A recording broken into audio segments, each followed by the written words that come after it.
Hello, everybody. Welcome. My name is Ryan. If you are new to this channel, I am a former Jehovah Witness, and I am being joined by a few of my former Jehovah's Witness friends. Hey, say hi, Michelle and Jonathan. Hello, Hi. hello. Is my Thank you for volume really joining me. bad? Maybe just a scotch down, but I don't think it's bad. Is it too high? Just a touch, but I mean, literally, just. How about now? Is it better? I think you sound good now. Too high. Just a touch, Oh, but I mean, hello. literally, just. Oh, hi. Oh, I can get a preview. That sounded really good. And I was just so about to chime in and say the men have to remain silent in the chat. Yes, But not you for must funny. not talk in the chat unless you have a head covering on. If you can prove Yeah. that you have a head Jonathan. covering on in the chat, then that's fine. You may talk. We're okay with that. So tonight I thought that it would be great to just catch up. Number one, just see how everybody's doing. It's been a while since we've done a chat, but also to talk about what's going on in PA with the grand jury investigation. We've heard some hot tea with possibly documents might be being shredded in Pennsylvania. The Jehovah's Witnesses are known for trashing, deleting, erasing documentation, notes, what have you, for records of CSA. So, I mean, we wouldn't put it past them. Anyway, sorry, Jonathan, I didn't mean to interrupt you. Hey, everybody in the audience. Oh, that's okay. I think it would have been funny if the sisters could come up with a wig that is actually a hood covering. So there you go. So wait, let me ask you a question. If I would go to the Kingdom Hall and I have a wig on, then technically that would be a head covering because I know Jewish women who do that. Oh, really? That's a new Yeah. Oh, yeah. They do that so that way they don't show their hair. It's like a head covering at all time. It's a smart way to kind of get around the system. I mean, it doesn't make sense to me because it's. I honestly, it doesn't make sense to me, but it's a loophole nonetheless. I totally recommend watching Unorthodox. I watched that when I was first considering leaving, just after waking up, and I learned about that there too. It's a great series. Yes. And I think my goal is to derail our live in the first minute by talking about wigs. I don't know. No, look, no, you're seriously, nobody is derailing anything.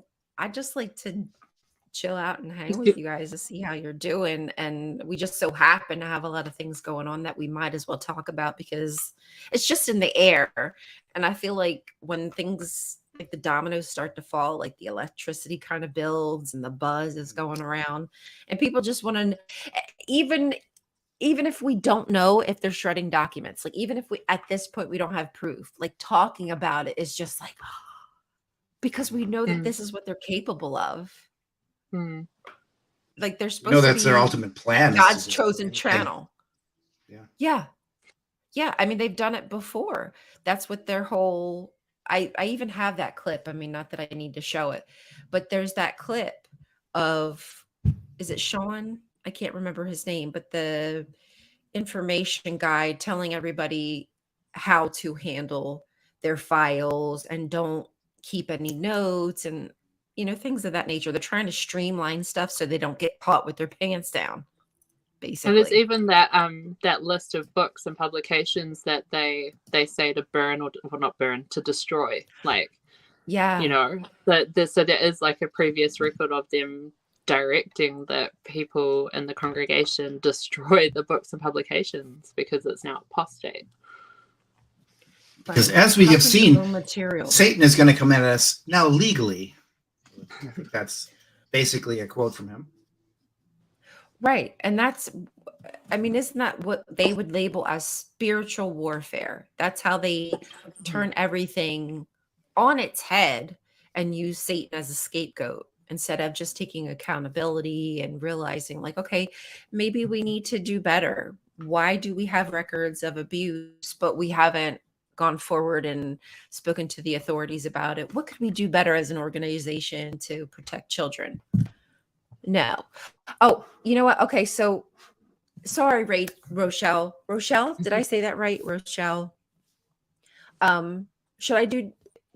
You don't know do you want me to do a quick run through? You don't know a quick run I think through, that'd be do you, great. James? Okay. All right.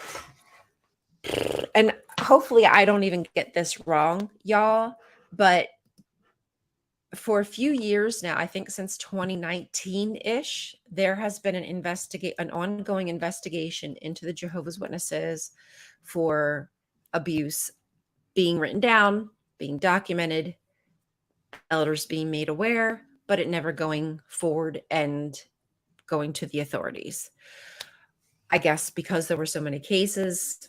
However, an investigation starts, but recently there was a grand jury investigation opened in Pennsylvania, and they are looking for anybody who has information about improper handling of this type of very fragile information.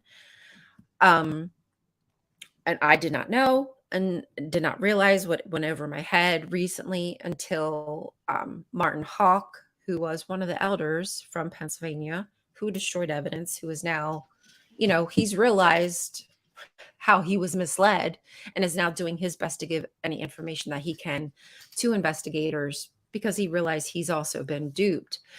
But he told us, me and James, Formative Free in the chat here, that this investigation extends beyond Pennsylvania. So it does not matter what state you are in, as long as you are in the territories of the United States of America. So that could be Puerto Rico, Hawaii, whatever. If you hear this message and you have been harmed by somebody inside, or there was improper handling of your abuse. Maybe they were aware of the abuse and it wasn't by JW, but they did not take it further. Whatever it is, it doesn't matter what state you are in. You can call the PA general attorney. Wait, yeah, is that how you say it? General attorney. Wait, why does that not sound Attorney right? General? Attorney. I knew something didn't sound right. Yeah, so you can call the AG, the Attorney General in Pennsylvania. I will do my best to get that number for you before we get off the air and put it up. And you can let them know about whatever it is, and they will take it seriously, and it will go into this investigation, into accruing a case towards the Watchtower Bible and Tract Society for their abuses. So I think that's the long and short of it. I hope that I encapsulated it all there, Rochelle. That's huge. But right? I mean, this is big. That's why I keep trying to tell people, spread the word, share, tweet, whatever you can do. There could be people who've never felt like it would go anywhere if they said anything about it. But now that there's this huge investigation, there is a big precedent that could be set here. We could be looking at the possibility of some kind of was it ARC in Australia, the Australian Royal Commission? I mean, we could possibly see something like that happen here in the United States. It really just depends if we can let our legislators know I hope what's going on behind closed doors. I hope that does happen, because it'll be huge, way more impactful, especially given that the governing body itself is in the States. So I really hope that this happens. I would encourage anybody in any state or country to report anything that they know, because that information can all be collected, and if they ever decide to go forward with something, they have something to work with. And that could be the thing that prompts them to do that. But there's another, public awareness.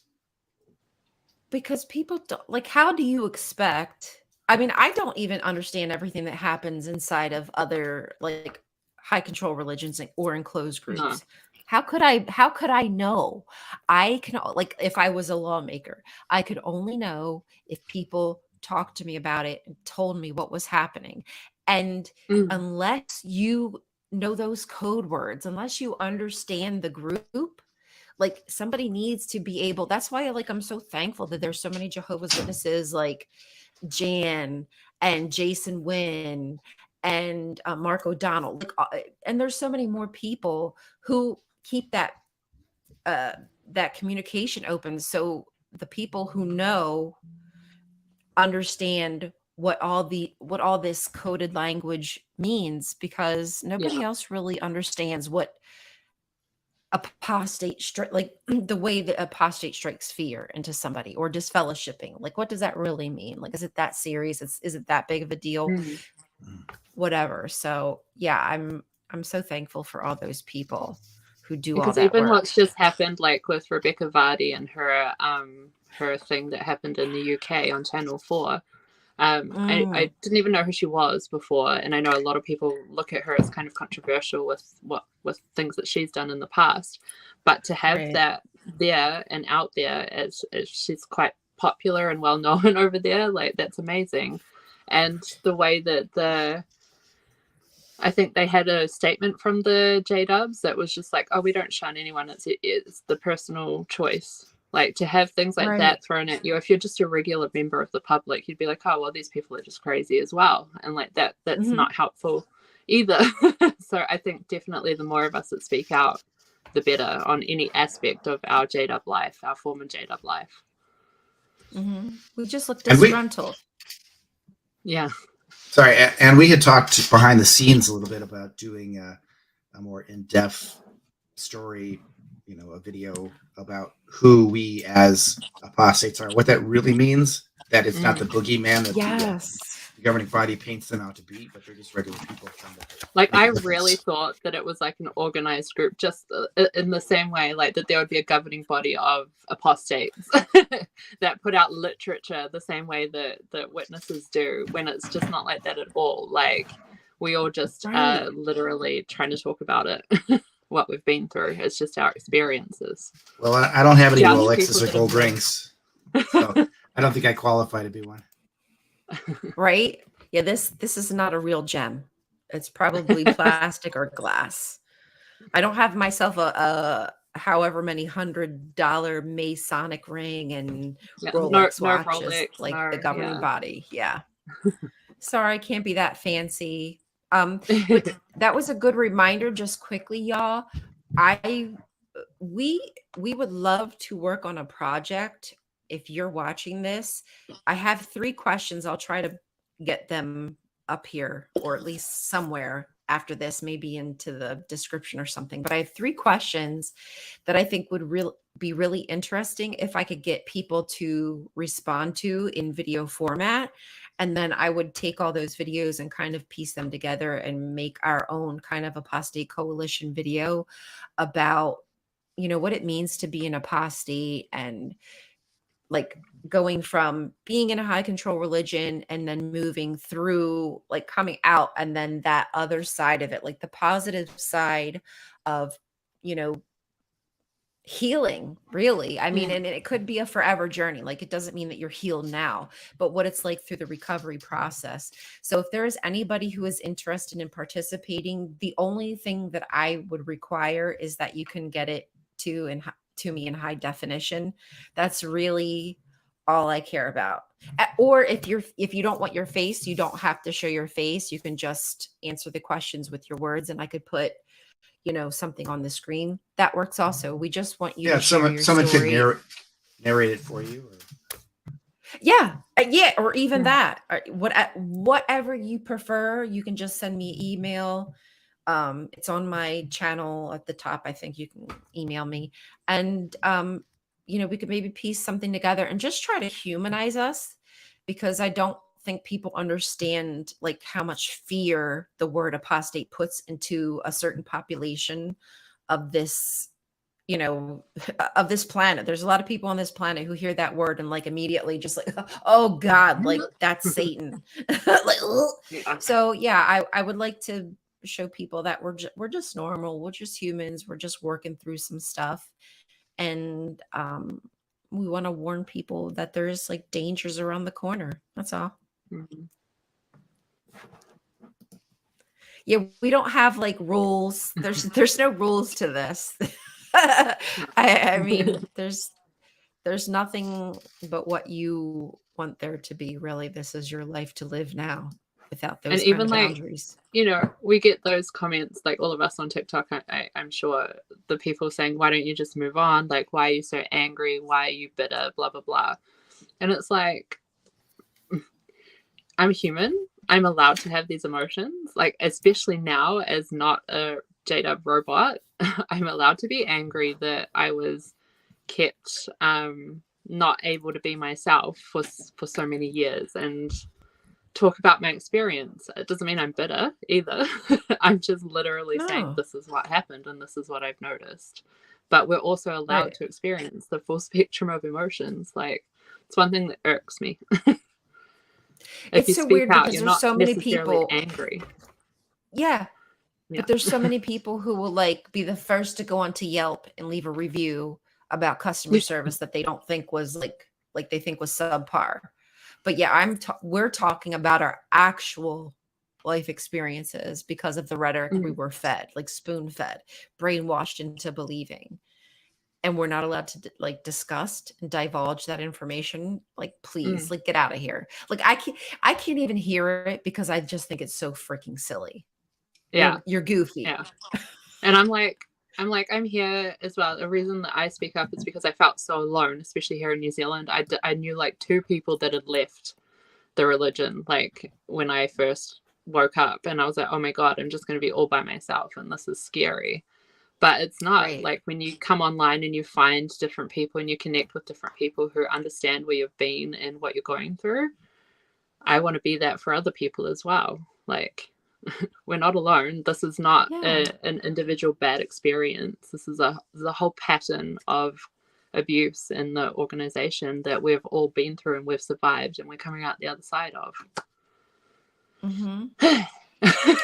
I don't know, but you know what? Like, I can just like, y'all, Rochelle, if you send me an email, just send me an email, say, hey, it's Rochelle, and I will email you back, and I'll figure out everything that I need people to do, and I'll make sure I email that back to you. Okay. But I would love for you to be a part of it. But yeah, I remember, y'all, just as a child, like somewhere, I mean, every time, but probably somewhere around 12, 13, where I really started to kind of think about things and realize that something wasn't quite right, but there was nothing I could do about it. Like, it didn't feel right in my soul, the things I was hearing, the things I was learning about myself, like being told, like about my dress, my appearance and whatnot. But I was helpless. And that's a really like horrible feeling to carry with you. And this is just part of my therapy, like being able to talk to other people who understand completely what that feels like to just be in that chair for 2 hours in just excruciating agony, feeling like I don't belong here, but I should be here. Like, so many things happening at once. At least that's how it was for me, feeling like I'm supposed to be here, but I don't feel like I fit in here. I want to fit in here. Why don't I feel like I belong here? Does God hate me? Like, just all those feelings all at once. And it's nice to be able to just know I'm not alone, honestly. Yeah. Rebecca Vardy's channel investigative documentary was very well made and would open the eyes of a person who wasn't familiar with the call. Yeah, Nigel, yes. It's here on YouTube if someone is interested in watching. Please, I watched it a day, 2 days, whatever, a couple days ago, right after it was released. And I didn't know who she was. You know, I knew who the WAGs were, like what they're supposed to be, but I didn't really know about who she was. But just like you said, watching that documentary from a perspective of like an outsider, I would go, oh wow. Like, okay, like maybe that says a lot about to like her personality, what she's been through, what have you. Like, that might explain some of the drama that happened around her. And I would honestly say, from what I've read, it probably, and from what she's divulged, from what she's gone through, I would say so. So please, if you have not yet watched it, you can find it on YouTube. I'd just like search, to see it. and I'm sure it will come up. Yeah, you really should watch. It's only like 45 minutes long, so it's not long.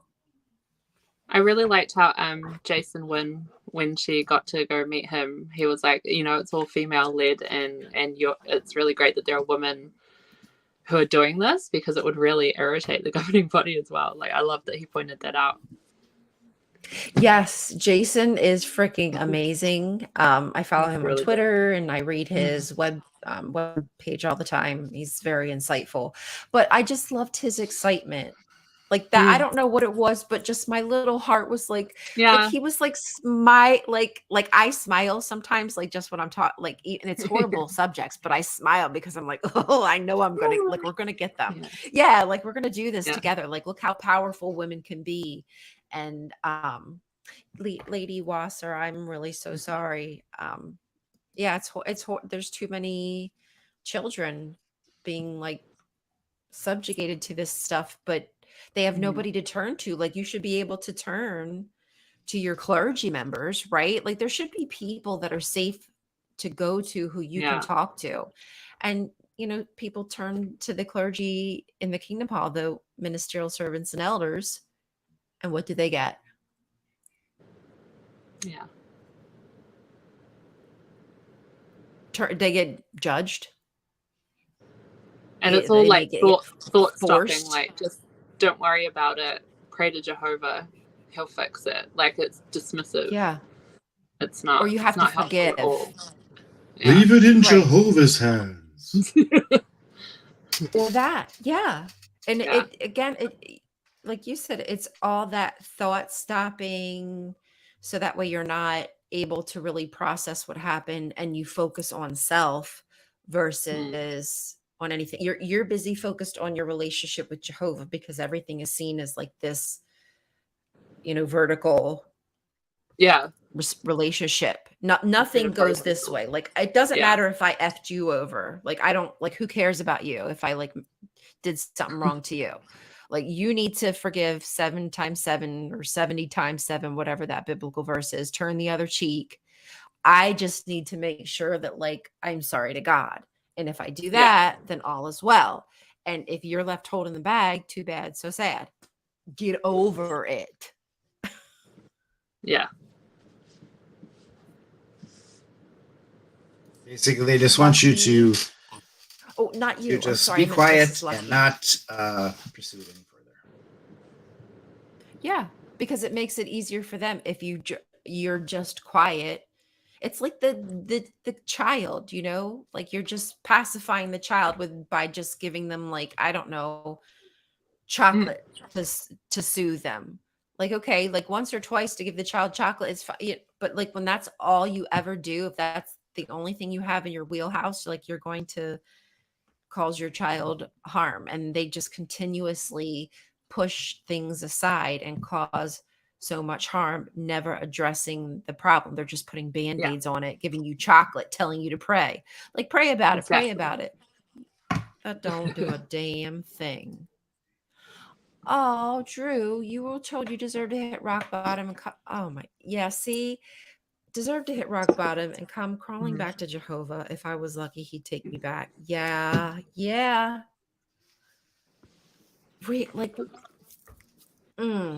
How is that loving? I don't get it. No.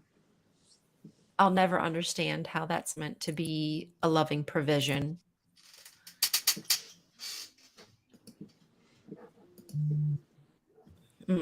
Yeah, and it always is people who are close to you. I'm sorry. Anyhow, I mean, I'm sure that we've all had some kind of interaction with an elder or somebody of some kind of position in the Kingdom Hall that wasn't good. And we're not here, like, I just hope people that are watching this who are not Jehovah's Witnesses understand that we're not here to, like, drone on about, like, how bad Jehovah's Witnesses are. We get it.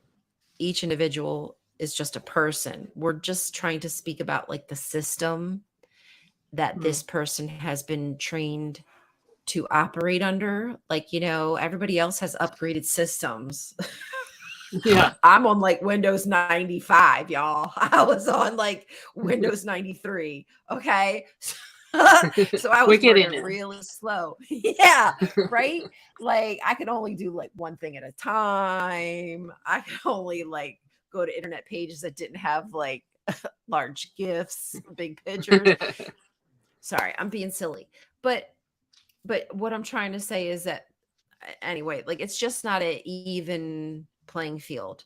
And it really should be. This organization puts people in positions to just be they want you to be very meek, very mild. They want you to be long suffering. Like they're always kind of pushing that, like, just go with the flow. Right. And like those are great attitudes to have. Like, hey, take the high road. Sure, absolutely. Hi, pickle pie. Like, absolutely. There's something like I totally understand. But to continuously roll over to abusive behavior, like no, that's not an operating system that I want to be operating under. Like, you need to fix your bad behavior. Why do I have to forgive? Why do we have to continuously let bad things happen? Why can't we just stand up and speak about our experiences with all the frickin' hullabaloo and backlash? That was a rant. Sorry. That's okay. Thank you, sir. I also think like it's worth mentioning as well, like that it's not that we think that like you were saying, it's not the individuals, it's not that we think all Jehovah's Witnesses are bad, but it is the system, and it's a toxic environment that puts people in these positions where they themselves can become toxic, and it's not good for them, it's not good for anyone else. The whole thing just needs to be addressed. Like, right. Yeah, thank you. I probably didn't make that part clear, but that's exactly right. Like, we just want to tackle the system that is coming from the top, trickling down to those in authoritative positions, because the rest of people are just vulnerable and they don't really realize what they're adhering to. If that's all you've known, you don't like I said, like I'd had gut feelings that something wasn't right. Can't do anything with that because nobody gives a F what I say. Like, if you ask questions, you're just going to be like infantilized. Nobody's going to really give you an answer. You're just going to be told to go like look it up or something, or deal with it, or just accept it, what have you. And then depending on who you speak to, you become part of the gossip. Like, they'll start talking about you and it'll be like, oh, okay, now we've got to soft shun this person because they're saying things that they shouldn't be, or thinking about things that they shouldn't be. So it's like you can't even sometimes speak to other people about the doubts that you have. Yeah. So what were you gonna say, Jonathan? Anything? I forget. That's okay. Sorry. but that's you know what, like I think that's probably something we could even really talk about, is the fact that there might be religions who have progressive Christians, right? Like, there's all these different sects who have who have like, you're gonna get us banned with your S word. Oh, they got all that sectus. And they have people who are progressive, who are pushing like a better scholarly version of the Bible, which is actually like the better version of which just makes more sense. But you've got, what was I saying? Oh, sex. Okay, sex. Oh, you can't have you can't have progressive Jehovah's Witnesses. There's no such thing. You can't, like you were saying, Michelle, sorry. You can't ask questions as a Jehovah. Well, you can ask questions, excuse me. You may ask questions, but your resources to get answers to the question is only going to be Jehovah's Witness literature. And only certain as you even said before about literature being destroyed, it can only be certain accepted literature. So you don't have all information at your disposal. Right. It's only, you can only be as progressive as Jehovah's Chariot, his organization, yeah, which is just sort of like yeah. It doesn't. Yes, it's more back like and forth, flip flop. Yeah.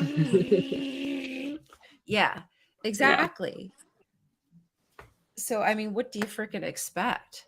I remember like a couple of years before I left thinking, like, am I dumb? Like, I feel really dumb. I was a smart kid. Like, I feel really dumb. And I realized, yeah, that's why. And I started to realize the way they speak to us like children, and everything. Like now that I'm leaving, I look back at that period because I was really troubled. I was like, am I actually dumb? Like I haven't gone to college. I'm not smart. Like what's happened here? And at the time I just dismissed it like, oh, well, you know, I have the new system coming up and all of that. Just got to make it through Armageddon. But now I'm like, it was literally them sort of keeping us dumbed down and busy. So we can't even sometimes think of the questions we need to ask because of how restrictive and like, oh, I can't think of the word, but because I'm dumb. But they keep our minds so busy. Like I was so worried about like why don't I fit in? Why don't I get it? Why doesn't God talk to me? Like I was just worried about myself and everything that I would continuously F up because that's just inevitably how it works. You're going to F up because you never, as much as you think you know the rules, you don't know the rules. Like it's just impossible. Yeah. So because they're forever changing. Yeah. So you're so busy worried about this, that, and the other that you don't really, you're not able to center and think like, why would a God behave this way? Does this sound logical for Abraham to have done that? Like, you know, there's just so much, like, why would a man sacrifice his only child? Whatever. You know, now I can think about that stuff and like, okay, yeah. Well, no, fake. That's why they don't study the Bible. They study the literature, which has sprinkling of the Bible in it. Cherry picked, rearranged. It's because if you just read it by yourself, you're like, well, this doesn't match anything of what they're saying. Come to completely different conclusions. Yeah. And there were parts that I didn't know were in the Bible until I left. Like the bit about like cutting off, like if your husband is in a fight with another man and you touch the other man's genitals, your hand will get cut off. Oh God! Like what? That never came up in the Watchtower study. So there's so many things like that they've built belief systems around that have just been mentioned like one time in the Bible. But there's so many other things that are just mentioned one time in the Bible. Like, so should we create a whole like thing about genitalia, like you just said about that scripture? Like we could, like according to JW theology, with just that one scripture, we could just create this whole belief system about like the way you have to take care of your genitalia. I don't know. I don't want to do that. No. But it's like, like Jonathan was saying, they cherry pick and they choose different parts for us to study each week and just highlight whatever goes along with their own narrative. So we were never going to get the full idea of the Bible from witnesses anyway. Yeah, that's so true. Yeah, Dan, you're so right. You don't need to think. The organization has that covered. Listen and obey. And be blessed. Movies, listen, obey, be blessed. Like with that song, with their new movies that they have coming out, like, oh boy, they truly want to take over every single like facet in your life. Like now, even your entertainment facet. Like they want to produce movies. They want to have drama. I can't even like. I can't even imagine being a kid now in the organization with the parents. You're like, you can't watch TV, but you can watch these videos that the JW and org has produced for us. How boring! I literally had a sister say that to me. Like I was like, "Oh, are you watching anything new on like Netflix or whatever?" And she's like, "I don't watch Netflix. There's just so much new entertainment and information and videos coming out on the website that I just don't have time for Netflix." And I was like, "Oh dang, okay, I'm not going to tell you what I was watching." Or like, oh my gosh, I feel bad for all the trash TV I watch. Oh God, JW Flicks and Chill. Well, that wouldn't be able to be a thing unless you're like in a group. Because you wouldn't be able to do that with like a guy. Well, it's got a chaperone. With your husband, I guess. Yeah. Oh God. And it's like that's what comes up when you put it on. It's like, do you have a chaperone? Press yes to continue. Yep. How freaking funny would that be? Oh my gosh, y'all. I mean, with what they're doing, I mean, the money that they're trying to rake in, but the money they're spending, like, yeah, I guess they just have such deep pockets. I mean, they've been able to pocket money since the fucking whatever. Sorry, oopsies. Since the whatever freaking 1800s. So yeah, I guess I mean, they probably have zero money from them, but they have printing presses, and that all is really what's been able to get their money going, is being able to print propaganda. Like, that was pretty brilliant. Yeah. I'm sidetracking right now, but to be fair, like at that time, that was the technology to own. So like that was like him buying Twitter. So like that MFer was freaking brilliant. Got himself a freaking printing press so he could say whatever the F he wanted. And then it became like real estate as well with the Kingdom Halls. So it's like, it's kind of smart, I guess. It was like like, dude, that's what and the thing is the dude with McDonald's did, right? Like I remember watching The Founder, and he took McDonald's from the McDonald's brothers and then like made it into like a real estate thing. And I was like, damn, it's like the witnesses. Yeah. I think it's kind of similar to like what CVS does and Home Depot does and Wawa does. I mean, that's what they all do now. As long as they can just continue to buy up real estate, they've got it made. It's God, it's so sad. And I remember, it's just so sad, the power. I think the last in-person assembly I went to, I was volunteering on the EFTPOS terminal thingy. So people would come up and they would give their donations, and like you weren't really supposed to look, but I looked, and like these little old ladies were doing like $500 donations, and I'm like, what the heck? And I was really poor at the time, and I was like, damn, this kind of sucks. These people are just like giving $500 off to the society, and I can barely afford my lunch. Like, it's crazy for them to be doing that, and it's really, really sad, because they should be able to have their own money for their own like time now that they're kind of elderly and stuff. So it's horrible. And the Watchtower has no shame in asking people who really don't have money, can't afford that, are struggling to live, right? Just give. They don't mind making people feel guilty. They don't mind putting the pressure on and coercing them to hand over their last dollar. And the whole thing, I remember at a convention, like, why are you going on vacation? Like, why are you going on vacation on cruise ships or to Disneyland? You should be coming to the world headquarters. Like, have you thought about doing that? Blah, blah, blah. Like, even for little things, if you could afford and you just wanted a break, then there's the extra pressure, which would then translate to people in the congregation being like, oh, why are you going to Fiji when you should be going to like Bethel in Australia? You know, it's not just a statement that they say, it's something that's gonna affect you and your life in the congregation, and it's disgusting. It really is. I mean, your whole life it's encompassed with just everything you breathe, everything you think. You eat, think, breathe, watch Tower. Yeah, it's just everything. It's all day. Yeah, you're always just thinking about it, trying to. Sorry, I'm full ADHD. No, don't be sorry, please, please. Like, I think that translates to the active J-dubs that come across our content, and they're sitting there going like, why don't you get a life? Why is this all that you do?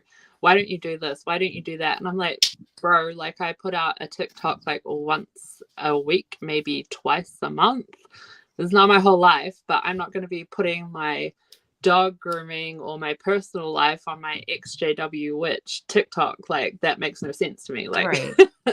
That's not helpful. Like, I'm not going to share my private life and my like things that I do for work in a space that's it's not designed for. But they cannot understand, and they cannot separate that, because being a witness is your whole life. That is it. Like, you are a witness when you're at work, you're a witness when you're at home, you're a witness when you're on vacation. Like, it's just never ending. It's not like you do a TikTok and then you just like go into a closet until it's ready to do the next one. I do feel like a sim though since coming out. Like I felt like when I was in, I had to wait for people to tell me what to do. Like I had to be directed that I need to go field service, I need to go to the meeting. And like for a while I felt like I was just on standby waiting for someone to tell me what to do because I don't know. But like, no, I'm not a sim now. Like I'm allowed to go and do something. I don't have to sit here and do nothing. I can go for a drive at midnight. Nobody cares. I can go walk up a mountain or something. Nobody cares. Like I don't have to sit there and be like, is this okay? Am I allowed to do this? Someone tell me that I should be going to the meeting or I should be doing this, you know? So yeah. Yeah, exactly. Like there's like sometimes I do struggle like with because I make content and I make content about like all things religious and some personal stuff, not a lot of personal stuff. But like when people try to comment about, like you said, you don't have a life or all you do is talk about Christians. Like, dude, I can do whatever the F I want. That's the difference between you and I. I don't need to feel guilty or I don't need to like subject myself to abusive comments. I don't have to do anything I don't want to anymore other than follow the law. But you know what I'm saying? Like within like those guidelines and not hurting anybody, of course. Like I don't want to do that. Yeah. I can make content about whatever I freaking want to. Get over it. And the more you comment on it, the more the algorithm is going to bring it to you. So don't be dumb. Block me. Just stop commenting. Stop getting angry. Block me and have a day. I don't care. Like you're just boosting my content. So like, thank you, but goodbye. I'll be right back. I got to go shake my arm off.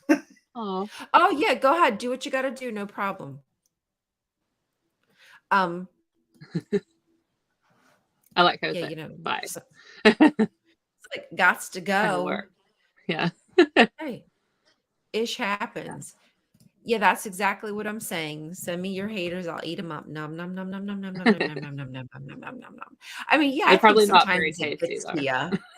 No, they taste like negative hate energy. They taste like negative energy, and I'm trying to be just positive energy around here, so don't harsh my vibe. Yuck. only positive energy can enter my body. Thank you. That's it. That's all I want. Oh wait, hold on. Speaking of all things religious, Ryan, I've been devouring your pieces on Asher, not to sidestep the current topic. Oh, thank you. I'm glad that you enjoy. I have been doing it for a little bit now. So sometimes like I'll jump into stuff without realizing that I might need to like pull the newer people in to kind of give a backstory. But then I feel like I might bore the people who've been with me to hear all the so sometimes it's difficult. So I apologize if I don't always like explain everything 100%, but it's just a topic that like I obsess about. I guess that's probably the best way to say it. I obsess about it. But yeah, exactly, Dan. It's our life. It's our choice. If you have something to say, you say it. You don't need to you don't need anybody's freaking permission. You're not a child. You make make the video. Who cares? Make the freaking video. Do the thing, because that is what like control religions, like high control religions, like the Jehovah's Witnesses, that's what they want to take away from you. That is their intention, is to take away your choice. And you, my dear friend, are falling for it. You get frustrated when you see other people being able to speak their truth and tell their story, because you would like to do so, but you can't. You're not allowed. You can't. And you tell yourself you don't want to, but you really do want to. You really, really do want to. But right now you're just in a different phase. You're in the blame yourself phase.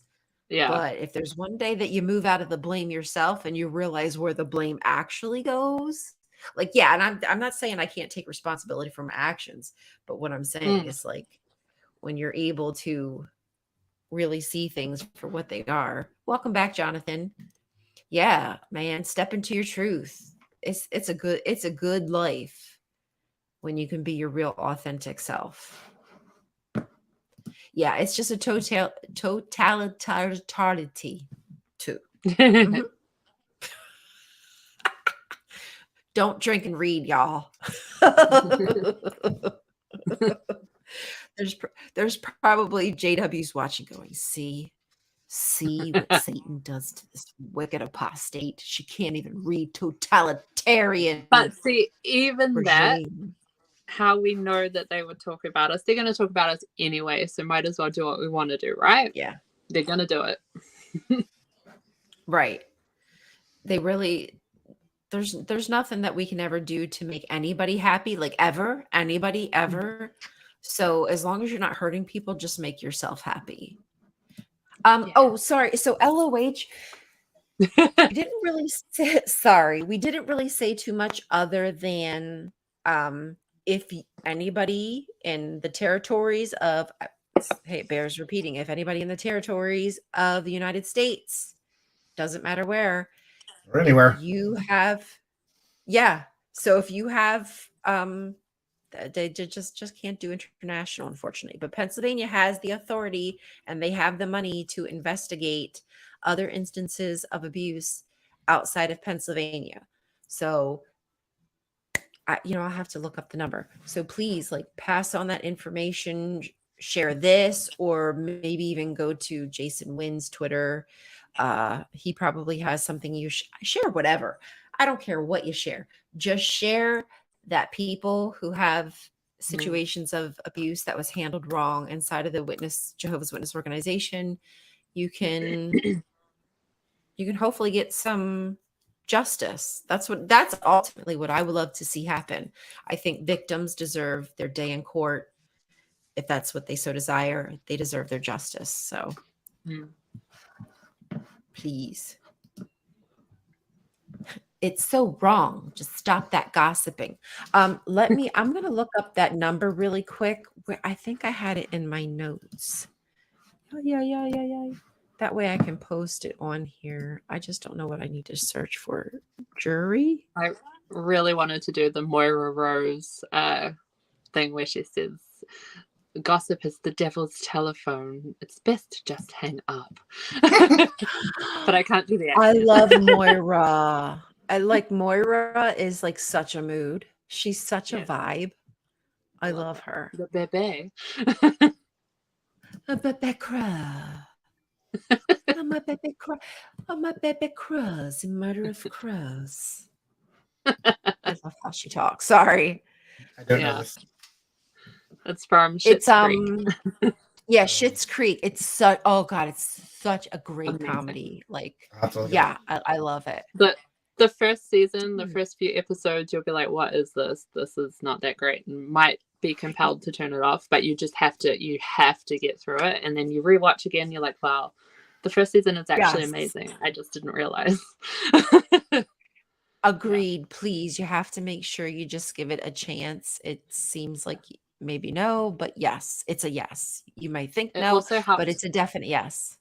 It helped a little bit in my so I started watching it before I left when I was a full active JW, and in my head I was like, I don't know if I should be watching this. I probably can't tell people I'm watching this. But then I think the last couple of seasons I watched after I woke up, and I was kind of like, they kind of have a better version of what, life should be like if we're talking about if we made it into paradise. You should just be accepting of your neighbors, because that's pretty much what it is. This town is way nicer than if you ended up in a town full of only JWs. I just it was really helpful. I love that show. It's probably my favorite show. Yeah, I think it's hilarious. Yeah. Come on, damn it. I can't find y'all. I know I have this number, and I know it's somewhere on one of my YouTube videos, and I can't find the damn. I'm sure we could definitely put it in the description. Yes, I'm sorry, y'all. I promise you that I will get all the information in the description. Yada yada yada. Yeah, because it's So come back for a second viewing and get the number. Yes. Watch us again. Make sure you're recommend us to our friends. Yeah. Tell your friends about us. Oh, it's called Schitt's Creek, Rochelle, if that's what you're asking. Like SCHITTS or something like that. Yeah. Mm-hmm. I was thinking as well about gossip is how, they'd keep sort of warning us or reminding us not to gossip. But it is one of the ways that we would police each other and keep each other in line. So they don't really want to get rid of gossip because otherwise people wouldn't be able to find out what other people are doing and tell them to stop doing it or don't gossip to your fellow brothers and sisters, but gossip to us. Yeah. Yes. We want to hear about it. Mm-hmm. Yep.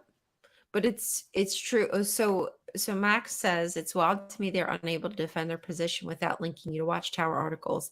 It's a huge red flag that there's no JW apologists. Even Muslims can have an open discourse. Yeah, so you can't be a progressive. I mean, there are websites like JW websites that are not jw.org where people chat and stuff of that nature, but they're not progressive. They're still just regurgitating like Watchtower rhetoric. Like that's all they have to quote. And nobody's going like outside of the norm. It's really kind of, I don't know. Like, I don't know what to think about it because it's really unfair. If they could get rid of the disfellowshipping provision, there could be a possibility that and that's probably why they don't do it, because they know they won't have bigger pushes from the inside. Yeah, they would lose. If they did stop shunning, like for whatever reason, let's say that happened, what do you think would happen? Do you think the people that currently shun you would turn around and be like, okay, well, I can talk to you now? Or would you be like, would you think that maybe someone? I feel like some of them wouldn't, but some of them would be like, okay, I can talk to you now. Yay. Like as if they haven't just ignored you for the last however many years. Mm-hmm. Well, even if they changed it, it's just like that. It's just a flip. It's just a switch. It is just like that. Let's say that the governing body realizes that they're on the wrong side of history and decides to do away with shunning, right? I think that they would twist things in such a way that you, as a Jehovah's Witness, would read between the lines and realize that you still need to shun that person. Yeah. It's just so frustrating. Like, what is I know, like you and I know what the purpose of shunning and disfellowshipping is. It's the fact that people inside of the religion don't understand what shunning is about. They honestly think it is for their own protection. Like they will go to war to protect shunning. And to me, as far as like the Watchtower and Bible and Tract Society, they're just looking for the money. If worst case scenario goes, I think they would get rid of it if they had to. Like, I mean, we're talking about years from now when we can finally get the government to maybe see what this organization is up to and hit them in the pockets. But they would easily just be able to change their position because it's just new light. Yeah. And never suffer. They would never suffer for anything. The people who've lost their lives because of shunning, the people who've lost their lives because they didn't take a blood transfusion, and then they did change some of their provisions about that, what have you. Like, there's never going to be a time where they will have to accept any responsibility for the things that they've done. But the people, the general population, the members, they don't even know what's going on. They don't even realize some of this stuff is changing. Like they're probably behind. The overlapping generations thing, when that happened, I was just like, I don't really understand this, but whatever. Like, you just get carried away. You're the frog in boiling water almost. Like, it's just. it is what it is. Exactly. That's exactly it. That's a great way to, that's a really good analogy, is you're just in there with the pot getting hotter and hotter. Like, this feels really good, right, y'all? This is like A-okay. Love it. Loving it. Jehovah's got us. Best life ever. Best life ever. Woo. Don't you want to live forever like this? I did not see a news story about a JW 14-year-old girl getting kidnapped. I will have to look into that. That about? That's a shame. Yeah, I know. I'm writing that I remember down. going to so many places that probably shouldn't have gone, but thinking like, it's okay. Jehovah's got my back. La la la la la. I'm out preaching, so definitely nothing's gonna happen. If someone like, you don't care, got kidnapped in order to ransom to the parents, newsflash: Jehovah's Witnesses are poor. They don't get any attention. They don't have any money. Yeah, and you know what the organization is going to do if the parents like said to the organization like, "Oh, hey, we need 15 G's to get our daughter back. Can you help us?" They'd be like, "Who? Pray to Jehovah. Y'all are disfellowshipped." They'd be like, "I'm sorry, you're disfellowshipped." I'm just kidding. But they'd be like, "We don't know you, sister. Who, brother? What? No, sorry." Only someone spiritually weak would ask for help to raise money for a ransom, obviously. Oh my gosh. Like, she's you know what's so weird? Not weird. There's nothing weird. Why'd I even say that? I just talk funny, you guys. I'm a little bit. There's a lot of weird. There is a lot weird. So my husband kind of weird. I'm so weird, y'all. But my husband doesn't know. He knows a good bit about the Jehovah's Witnesses, but he obviously does not know like the half. Like, he does not know the half of it. So what were we talking about? Oh, we were talking about taxing the churches, and he had looked into some information about like taxing the churches, and he just doesn't like the fact that like regular taxpayers have to kind of pay extra money towards the tax that the church members don't pay on their tithing, because it's like 50 something billion. I forget how much is he said it, whatever. I was trusting his numbers because he said he looked into it. Whatever. So we were talking about tithing, and I had said something to him like, well, yeah, like the Jehovah's, because it's about like community service, and the government gives the churches money, and the churches are supposed to use that money towards community service. And, we don't know what they do with the money because they don't have to, there's no transparency. And, he's English, so like some things frustrate him about like our government here. And I was saying, well, like, for instance, like Jehovah's Witnesses went to the border of like Ukraine when people were fleeing and holding up signs and stuff. And like the Jehovah's Witnesses tout that as things that they're doing to help their brethren. But really, like, realistically, it's the Jehovah's Witnesses of those specific congregations who are doing like all of the information gathering, putting all the work and the money and They're the ones doing all that effort and helping only their brethren cross the border. But yet, like, the Jehovah's Witness organization is collecting money from the government to be able to help their community members. And they don't even do that. Like, at least some churches do that. They put money back into it, but the Jehovah's Witnesses barely even do that. And he was like, wait, what? He's like, you're telling me like they don't send them money to go do that and stand at the border, whatever they're doing at the border, yada, yada. And I was like, no,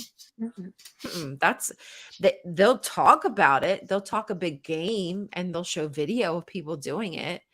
But that's all coming from the brothers of that area. They're the one doing the brothers and sisters, they're the one doing all the organization and whatnot of that. He's just like, wait, he can't even get over it. Because, he obviously pays taxes, but because he's not a citizen, there's no benefit of anything other than he just gets to pay our lovely government. Thank you, Gerald. I appreciate. Make sure y'all follow my friend Gerald. Port City. I know you were live. I was in your stream, but I had to go. Sorry. But yeah, it's just it's unfathomable to me. I don't think people realize the amount of money that the churches receive and the amount that does not go back out to the community. Where does it go? Oh, I'd love to know. And guess what? I guarantee you it goes to lobbyists. Guarantee. We know it does. We know it goes to lobbyists. Oh, Nigel, am I following you? Okay, well, I will have to. I don't know if I am Nigel, but I'll make sure I follow you. Okay. Write it in my notes if I can read it after I'm done here. Is there anything, like, we're at an hour. I forgot to even ask y'all if there was anything, any time constraints, but I keep chatting. It's cool. Yeah, okay. Like, I just want to here, so fine. It's my day off, so I'm trying to be as chill as possible. Yeah, same. Chill is good. You need to chill, Jonathan. You're so busy. I mean, I know you have to be. You don't have a choice. But I'm glad that you got to hang out with us tonight because you don't normally get to. I blame the organization for dissuading people Same. from getting a higher education, or I might be doing something different. Yeah. Yeah. But I think that's a real thing that happens to many people. All my jobs that I worked were manual labor. I mean, I did get training on 2 different things, and I have like certificates and licensure and stuff. But for the most part, what carried me through, like, being a single mom raising 3 kids without having any help from my freaking ex was just physical, laborious jobs that tore my ass up, because, like, you have this. Lift with your legs, this not your work. ass. Well, or that. I mean, hey, whatever pays the bills, my friend. Okay, all right. Hey, sex work is real work. No, I didn't, but I'm just saying, it is real work. Hey, it's one of the oldest professions, y'all. It's one of the oldest fucking professions. Pays the bills. But I tore my neck up. I tore my shoulders up, my hips. I'm way better now because I've been fortunate to have a husband who's helped me get the physical, what you call it? Physical, physical Therapy? something or other. Therapy. Therapy. That's the word, the physical therapy that I need. So I'm way stronger today than I was, even though I'm older, I'm way stronger than I was 10 years ago. But not everybody has that ability, I'm so freaking thankful, but I know there's so many people out there breaking their backs doing all these hard labor jobs because they were flexible, because that was what was more important to be at the Kingdom Hall. Any job that I had was very minimum wage, low paying, low skill, nothing, but it was exactly that. I had the flexibility to take off time for conventions or assemblies, but then it also resulted in me having to work full time because I couldn't pay all my bills, and then going to the meeting and feeling guilty because they'd be like, "You're young, you should be pioneering, why aren't you dedicating more of your life and time to Jehovah?"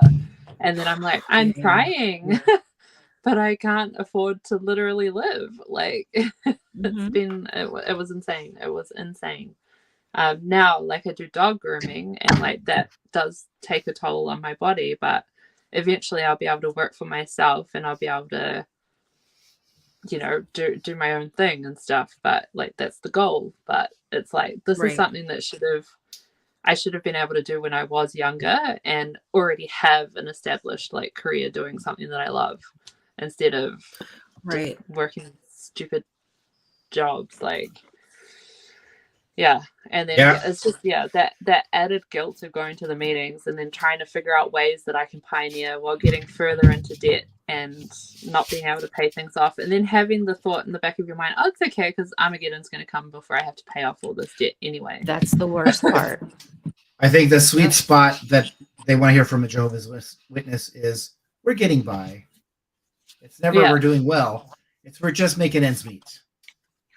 And you know, the physical labor stuff that you have to do generally because you don't have that education. I mean, I'm basically going to spoil my video that I'm going to put out, but like, you know, I've got a lot going on my neck and my shoulder and I had to get up from this video to go take some pain meds because my arm's killing me today. And, you know, I wish I was in a different position, but that's not what I learned when I was younger. I was told, you know, Armageddon's coming. So,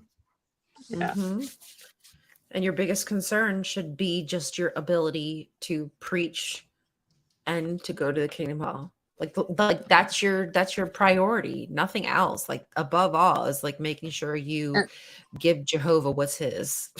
I would always wish, like I'd sit there and they'd give examples of people that were like a scientist or something in a well-paying job who found the truth and then, you know, sold everything. And now they're pioneer in South America and like the amazing, we should do all of that for Jehovah, blah, blah, blah. And I would be like, it's not fair. Like I wish that I got to have that life so that I could sell everything and go serve Jehovah, but nope. I was the daughter of a study, someone who converted, and then I ended up having to, like, you know, exist in the low wage area of being a witness when there were people that got to build up their businesses or do whatever, and then they converted and now their family gets to either they've sold everything off and they're serving where the need is great or whatever, or, you know, they've had their families, they're settled down and all their children are taken care of. And, you know, those are the people that I was hanging out with, like the children of the wealthy people. And I was like, I can't keep up because I don't have that generational wealth in the background that these people do. Right. Yeah. And and they'd be the ones that would be, first of all, like, oh, well, stop pursuing riches and don't be materialistic. And it's like, but it's easy for you to say. Like, you don't have to worry about anything. Like, I mean, you do. You probably still do need to worry about things, but it was just that kind of hypocrisy as well that was existing within the religion. That bothered me. Sorry. I mean, no, don't be sorry. I think that is just that's a frustration of mine. I mean, I don't know if I ever really had any dreams or desires because I knew I couldn't have any. I think probably, like, I was thinking of I work in like an office as like a secretary, like maybe business managing or something like that. But I didn't have any, and there's nothing wrong with those things, y'all. I just was looking for things where I could do like part-time, you know, kind of jobs where I could slip my little self in, slip myself out, so that way I could dedicate time to witnessing, whatever. And realistically, gosh, it's so funny because I don't know that I have a real answer because I never really dreamed. I mean, I know I'd always wanted to like make people laugh. I enjoy like making people laugh, and I enjoy like what I do now. Like what I do now is probably something I would have liked to do is like educate, but also make it easy to educate through like laughter, if that makes any sense. So like now I'm just fumbling my way through it. Anyway, la-di-di-da, sidetrack. But I would love I would just love to be able to help other people before they end up getting to this portion of their life. You know, hey, if you wake up at 90, praise you that you woke up at 90. There's nothing wrong. Right. Good. But if we can wake you up at like 20, like if we can help you in your teens because you're questioning and you're like, I don't know what to do, but this doesn't make sense. Like I want us to be there for you so you can see it's possible. Yeah. I remember first like having doubts or something probably 10 years before I left. So I left at 35 or woke up at 35. But like when I was 25, I remember finding an ex-witness site on Facebook and thinking, oh no, this is apostate stuff. But I was curious and I looked, and I always thought that that was like my biggest sin for the last 10 years, that I looked at like apostate material or you know, ex-witness stuff online. But I wish so much that I would have been able to leave at 25 as opposed to 35. But I also like to think of it that, like, you know, perhaps if I had left then, I might not have left fully, and I might have thought like, oh, I should go back to the truth because this isn't working out or that isn't working out, and I might not have fully deconstructed like I have now. So it's like, true. I try to frame it that way so that I'm not regretting it, because still 35 is young. Like anything 50, 90, whatever, anything is better than being stuck there. So yeah. So, yeah. But yeah, I'm all for it. Like whenever it happens, and more power to you, because that's one more breath that you have that is your own, and not under the bubble of freaking whatever it is that the Jehovah's Witnesses have going on. I don't know if there's any stories or anything that you'd like to share about like your self-discovery, but I did just want to say that our friend Tammy G is in the comments, and I do have it written down that I wanted to talk about the fact that in October there's going to be a protest in Washington. It's Washington DC, right? And I plan on being there. It's I think October. It's Halloween. Is that the 30th, the 31st of October? I don't know. I don't know holidays that well still, because I'm still deconstructing. So I get shit confused. I don't know when Easter is. I don't know this. You mean you don't know when Arbor Day is? Come on. I just know we have public holidays here. Like I'm like Queen's birthday weekend. Can't wait. Oh, that's true. That's not. Is it long weekend for you there as well? It's Victoria Day. Well, this weekend. I don't know Victoria Day. Okay, never mind. Maybe it's a little different for y'all. Y'all worship the Queen in a different way. Our little Commonwealth buddies. Yeah, but if you you don't have to. Don't feel pressure. But is there anything you'd like to share? I mean, that's a whole terrible aspect of purity culture, is that you don't really get to explore who you are. Hopefully if you wake up, then maybe you can, but even I'm like some of these questions I've never asked myself before, so it's like a whole new freaking you want me to put on the new personality, but I don't know what my first personality is. Come on. I don't know who I'm supposed I never had to an be. old personality. I don't have any personality. Wah wah. I guess like, okay, my experience is self-discovery while inside. I didn't really have any self-discovery inside. It was more after I left that I realized things came together, and I realized that I was like bi or pan, like I just, whatever label anyone wants to use. But it was like I was so in that box of being a witness that I didn't realize there was any other option than to aspire to be a pioneer that works part-time and gets married, and hopefully we go off need grading. So like that was my J-Dub dream. But you know, my real life dream would be to be an artist living by the ocean with my dogs and a couple of lovers. So but you know, like that would be amazing. That's the end goal now, but it's just at the moment, just flowing through life as it happens. That's a different kind of clarity. Who I am.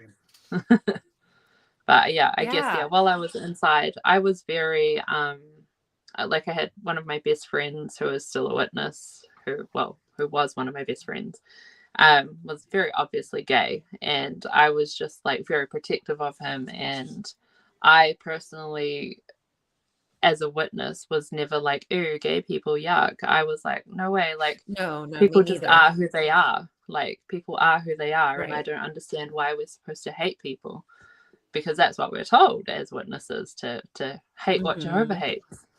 And I couldn't understand it, but I also knew that was something I had to keep my mouth shut about, and not realizing at the same time as well that I was bi, and not allowing myself to realize that. Yep. Yep.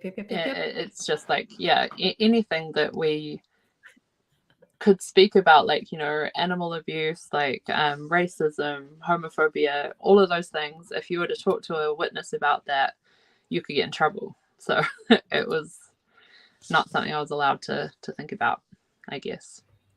Well, I would think about it, but I wasn't allowed to talk about it.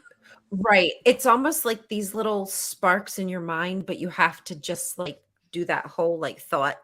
You have to change thought because you can't like go into that. Drew says they were pioneering off and on for 6 years while knowing they were queer and just hoping and praying nobody noticed. Wow. And that is how so many people are living their life or have lived their life, not being able or knowing, like maybe some people just know, but there could be other people like you know, and there's people like me who like, I knew that I liked girls. Actually, I think I'm probably more like Pan. And I still haven't even really, because I'm married, I'm happily married. It's just kind of like, I know I'm not cis, I guess is probably the only way I could explain it, is I know that but I don't know exactly what. But you're in this system of Jehovah's Witness thinking. And so, you're probably like monitoring yourself, your behavior, because you want to make sure you're not being perceived in any type of way, because like, God forbid you get pulled back into the back room to have a conversation with the elders because maybe you're looking at somebody, or I don't know what, but something could be perceived as different. Yeah, exactly. I remember my experiences, of course, being taught that, you know, homosexuality is gross, and, you know, so you kind of, you see people and you're kind of like, you have an uneasy feeling because that's what you've been taught. But then, like, I have friends that I made after I was out, and I'm like, totally normal people. Actually pretty cool. You know, so it's really, it's an unhealthy way to be taught to think about it. Yeah. Yep. It really is. You get all these ideas put in your head of who people are, who think, act, behave in a certain way, and it's just not, it's just all made up. It's all stereotypes. Nothing's true. It's fear mongering at its its worst, at its best. It's fear mongering. And it's at the end of the day to serve like the sort of same patriarchal ideas that that they have, is that, you know, women are for the men. It's absolutely no way can another woman be attracted to another woman in the congregation. Yeah, because that takes away from the men who deserve us. I think Larchwood on Twitter just posted something from like a 1950s article about Larchwood is so good with like the old stuff. I know, I love his content. I was like, I'm gonna make a TikTok on this one. But it's such good. Like, it's really good TikTok content. Well, women are there just to please the men. Like, cool. Like, just be submissive and obey. But I see Drew made another comment. I've got it up on my iPad about, you know, the labels within the rainbow community, and that they use the term queer with intention. And fair enough. I do like to use labels, or I understand why the labels are there, so that other people can find other people that identify the way they do. In particular for myself, demisexuality, that's probably what I identify with as most of myself, is that, you know, I need to have that connection with a person. I don't look at people and go, yeah, that person's hot and I want to have some fun with them or whatever. It's how the person is, and then I decide if I want to be intimate or not. And I know that other people do that as well. But I thought that there was something wrong with me for so long, because, like, as an example, I was driving with my flatmate somewhere and we were both like, oh, and I was like, did you see that dog? And she's like, did you see the hot guy walking the dog? And I was like, there was a guy? Like, what? No, I just saw the dog. Like, I would never consider just like thinking someone was hot off the street, because that just wasn't it. And I didn't understand about myself until I found out about demisexuality. That was something that absolutely I identify with. So for me, like, labels can be helpful, but I completely understand what you're saying, like that it can be quite culty and very yeah. Yeah, I mean, I think in some ways that we can have, I mean, it's such a delicate conversation, and I'm not trying to go into it, but I do think that like certain biases can obviously protect us in some ways, right? Like, sure. I think that they can lead to very like dark places. So you like just how like Christians use labels, like stereotypical like type labels to harm people and to induce fear and things of that nature. So yeah, it can be bad. Doesn't mean that everything is necessarily wrong, bad. But the way that they wield like that type of language against people, yeah, it's absolutely just intended to be harmful. So Tammy, just really quick, says the protest will be in Washington, D.C. at the White House on October 31st, 2023. The reason why it's on Halloween is because it's symbolic. Charles Taze Russell died on that day. Hopefully Watchtower Bible and Tract Society will too. Boom. Yes, girl. Like, I love it. Hope we get some media coverage. Yeah, I intend to be there, and I intend to keep talking about it. I need to do better. I'm sorry, but I'm trying. I wish I was going to be in the States at that time. I would have loved to have come. But I think that would have been so just awesome. After I leave. Oh. Boo. That would have been so awesome. Boo. I'll go do a pre-protest of just myself and like maybe a couple of stickers. That works. I need to get my because I do want to go to that. I would like to get some stickers, some sign. Like, I don't even know what I need. Oh, and also, yes, side note, June 5th for Pennsylvania at the Capitol, Harrisburg. There will also be a protest that I will be at. So I don't know if you're planning on attending, but there is one of our representatives is trying to pass a bill about opening a 2-year window on the statute of limitations. If you all are not familiar with your state statute of limitations, I suggest you go to rainn.org. Find out what your statute of limitations are, if you have the clergy penitent privilege or not. And once you find out that information, you really should contact your representatives and let them know how you feel about those situations. But yes, anyway, sorry, I'm keeping going. The statute of limitations, y'all can, it's a 2-year window. So that way it doesn't matter when you were harmed. Doesn't matter if it's just a Jehovah's Witnesses. This is for everybody, but you can have your opportunity to make somebody catch a case because they did something they shouldn't have done. So yeah, there's that. Okay, so skeptics and scoundrels. One really terrible thing about it is that as a JW, you don't have to genuinely assess one's character. You just plug their attributes into a Bible equation. Oh, I love this. And then get a good or bad conclusion. Oh my God, yes. So, like, it's just an either or. Like, boop, I boop, just like boop. To talk about that as well. Like, when I was dating my JWX, it was like, people would always come up to me and be like, but do you think he's a good spiritual head? Like, should you be courting all this they man? care about? And I was like, I mean, yeah, like, I don't know. I was just like, how am I going to know? Like, that was it for me. And I felt like I was a bad witness for not thinking about that. And then sort of coming up with the conclusion in my mind that, yeah, okay, he's probably not a good spiritual head, but I still like him. So I'm going to keep dating him. Should be asking, is he a good spiritual head or a douchebag? and he was but neither. That's the thing he was. How would you know? Yeah, he was a thank douchebag, goodness, but also not a good spiritual. You could have married somebody and got into a relationship, whatever, without. How would you know? Because you can only spend time with them. Yeah, with somebody else with you. You can't be doing anything, you know. You can't find out what the equipment is like before. You know what I'm trying to say? Yeah. So like, oh goodness gracious. You got to sign the papers before you see the car.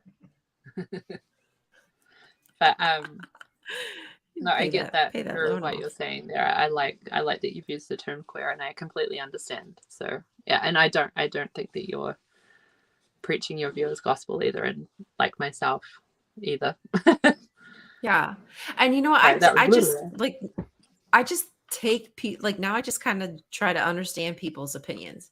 Like I don't need to, as long, again, my qualifier is that and again, this is my opinion, that in my opinion, they're not harming anybody. Right. Yeah. So again, that could be subjective to certain, like to everybody. But for me, I'm just kind of like, do no harm. Yeah. That's just kind of how I feel. Like, be kind. Like, don't hurt kids as long as you're not hurting kids and animals. Yeah. Like, we're cool. We're copacetic. Oh, cool. But anything else, it's a problem. That's my view. Be a problem. That's my view when it comes to your religious belief. It's okay to believe, not believe, anything in between, to whatever degree. It's just don't hurt people. Yeah. Don't hurt, preferably don't hurt yourself or anyone else. Yeah. Mm-hmm. Yeah. If it were up to me, I wouldn't need to do any of this. I wouldn't need to have to feel as though I have to spend my time doing this, but I feel like I need to do this work. Like, I don't know how y'all feel, but I feel driven, and it's not like I don't know. It's like this aching. Like, I've got to let people. I feel like I see a fire. Armageddon's coming. I can tell you, I'm from the future. It's not here yet. I sound just like them. I have a prophecy. I am prophesying. No, but genuinely, like, I guess in some sense, I'm still Jehovah's Witness. I feel a sense of danger for people. And I still have to like ring this alarm, like, the sky is falling. People just never change. No, but at least now it's like with full confidence. Now you're using your powers for good instead of evil. Yeah. Exactly. And this is a choice, and I could choose to change my mind. And if I do, like, sorry, but I will. Too bad, so sad. Like, I have to take care of myself before anybody else. But for the most part, like, I'm in it for the long haul because I have a goal. I just have a goal. Like, I want to see like that 2070, like they say 2070 Christianity is going to be in the minority. Like, I'm trying to make that 2060. I need to live to see it. I got to make this happen in my lifetime. Cruel. I know. Sorry. I think that is exactly how it should be. You teach your kids that they can be whoever they want to be, believe what they want to believe, as long as it doesn't impede on the health and safety of others. And that's exactly, I don't see what is wrong with that. I guess for some people, that's a problem. It's conditional love. It's not exactly, I don't think that people at the door really truly get, and I think that's part of my like frustration, is that people at the door don't understand what's being sold to them. It's like a bait and switch. They're not getting the full picture that, like, if they have children, like, you might have children in your home and you're like, oh, wow, this is like a great structured program for my kids just to learn the Bible. Like, they tout this as just free Bible lessons, right? Like, that's like one of their new selling points. I just drove past one today and it was like free Bible courses. So that's might think like you're getting your so irritated by like Christy Scott and that, like, how she's massive on TikTok and Instagram. And you would not know that she was a witness, but then she puts things in there like, oh, my children are so good because like I'm a Jehovah's Witness, and like links to the website or something. And it's just like, it's so bad because that's where people are gonna get in their head now, more so from that than from knocking on the doors, because like realistically, how many people did we bring in when we were knocking on doors? Myself, none. Nobody. Big zero. Big fuck. Nobody.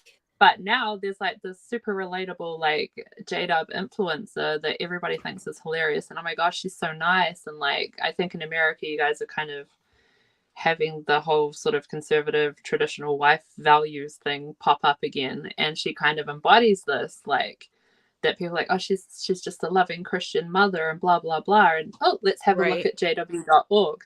Like, no. Don't. Yeah. And with Serena too, like and she's pregnant, and I don't like, I feel bad, not bad, I don't know what the word is, I feel a little uncomfortable speaking on it, but I just fear for her safety and for her baby's safety, first off because she had a hard pregnancy, so there's always a possibility that something could happen. But yet she is like a role model for, I mean, she's amazing. I'm just like, duh. Like she's an amazing woman. But I'm just saying, like, she is a role model for people in the org, but for other outsiders who might see this as like, oh, okay, well, she just got baptized. Oh, there's a possibility that Earth could be like a paradise for, like, wow, like this all sounds so enticing. And they still get to live their lives, and they get to be famous, and they get to go to award shows, and they get to wear whatever they want. Like, the rules don't matter to them. Yeah. Sure, absolutely. No. Why not? If you get to, if nothing applies to you, but it applies to the rest of the general population, you feel kind of like a governing body member. Like, come on, you've got to feel some sense of privilege. Like people are, I don't know, it really not worshiping goes you, to but show like how that revering. childhood indoctrination just does not leave you, like, because she's like a full-grown adult and just got baptized. Like, it is mind-boggling to me in this day and age with the Drew, we would have had you on tonight. I'm so sorry, Drew. I didn't realize. I was telling people it was open for everybody, but I guess I forgot to say that through the thing. Drew, make sure we have a Discord and whatnot. So make sure you join. I guess I could get a link. Should I put a link out there, Jonathan? Yeah, go for the Discord. I'll put a link in the chat, and you can join our Discord. Sometimes we're super active, and then we go through periods where we're not. But it's a safe space, so we don't put up with no shit when it comes I'm always to in a like different people's time rights. Zone, so. So we've got like. In there. I'll come in, and sometimes there's like hundreds of messages, and then sometimes there'll be like 2 days where there's like 2. So you just never know what you're going to get. But please feel free to drop by and join us or something. Oh, so they're minority in the UK right now. Well, they're heading that direction. It's just going to take some. I think that Christians are getting. I'm glad I'm moving to the UK. Frustrated. Now. Yes. Although and now you have a new king and queen. Aren't you happy? You have a new king and queen. Doesn't that just get your panties in a wad? She's like, do I? No, please. No. Yikes. Yeah. I think so too. That is what my fear is that she is a marketing tool. I just hope that she remains safe in her pregnancy, and she does whatever is necessary to keep herself. I mean, her husband's not a witness, right? And he seems pretty onto it, I guess. Like, isn't he like the founder of Reddit or co-founder of Reddit? Like, oh, is he? Oh. That just adds like a whole other level. I'm sure her millions of dollars probably don't hurt either.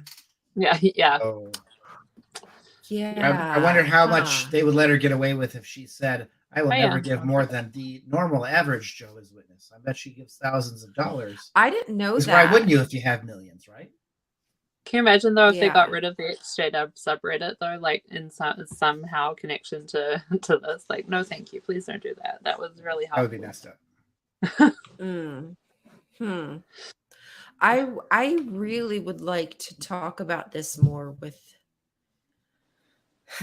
Maybe we can, I could, because for me, like, I wouldn't feel comfortable talking about this subject unless I had people on the platform with me who were Black, because I just feel like you need representation to me. Like, I just feel like that's the right thing to do. But I really would like to kind of just talk about it further, because it's just so dangerous for women in this country right now to be pregnant, right?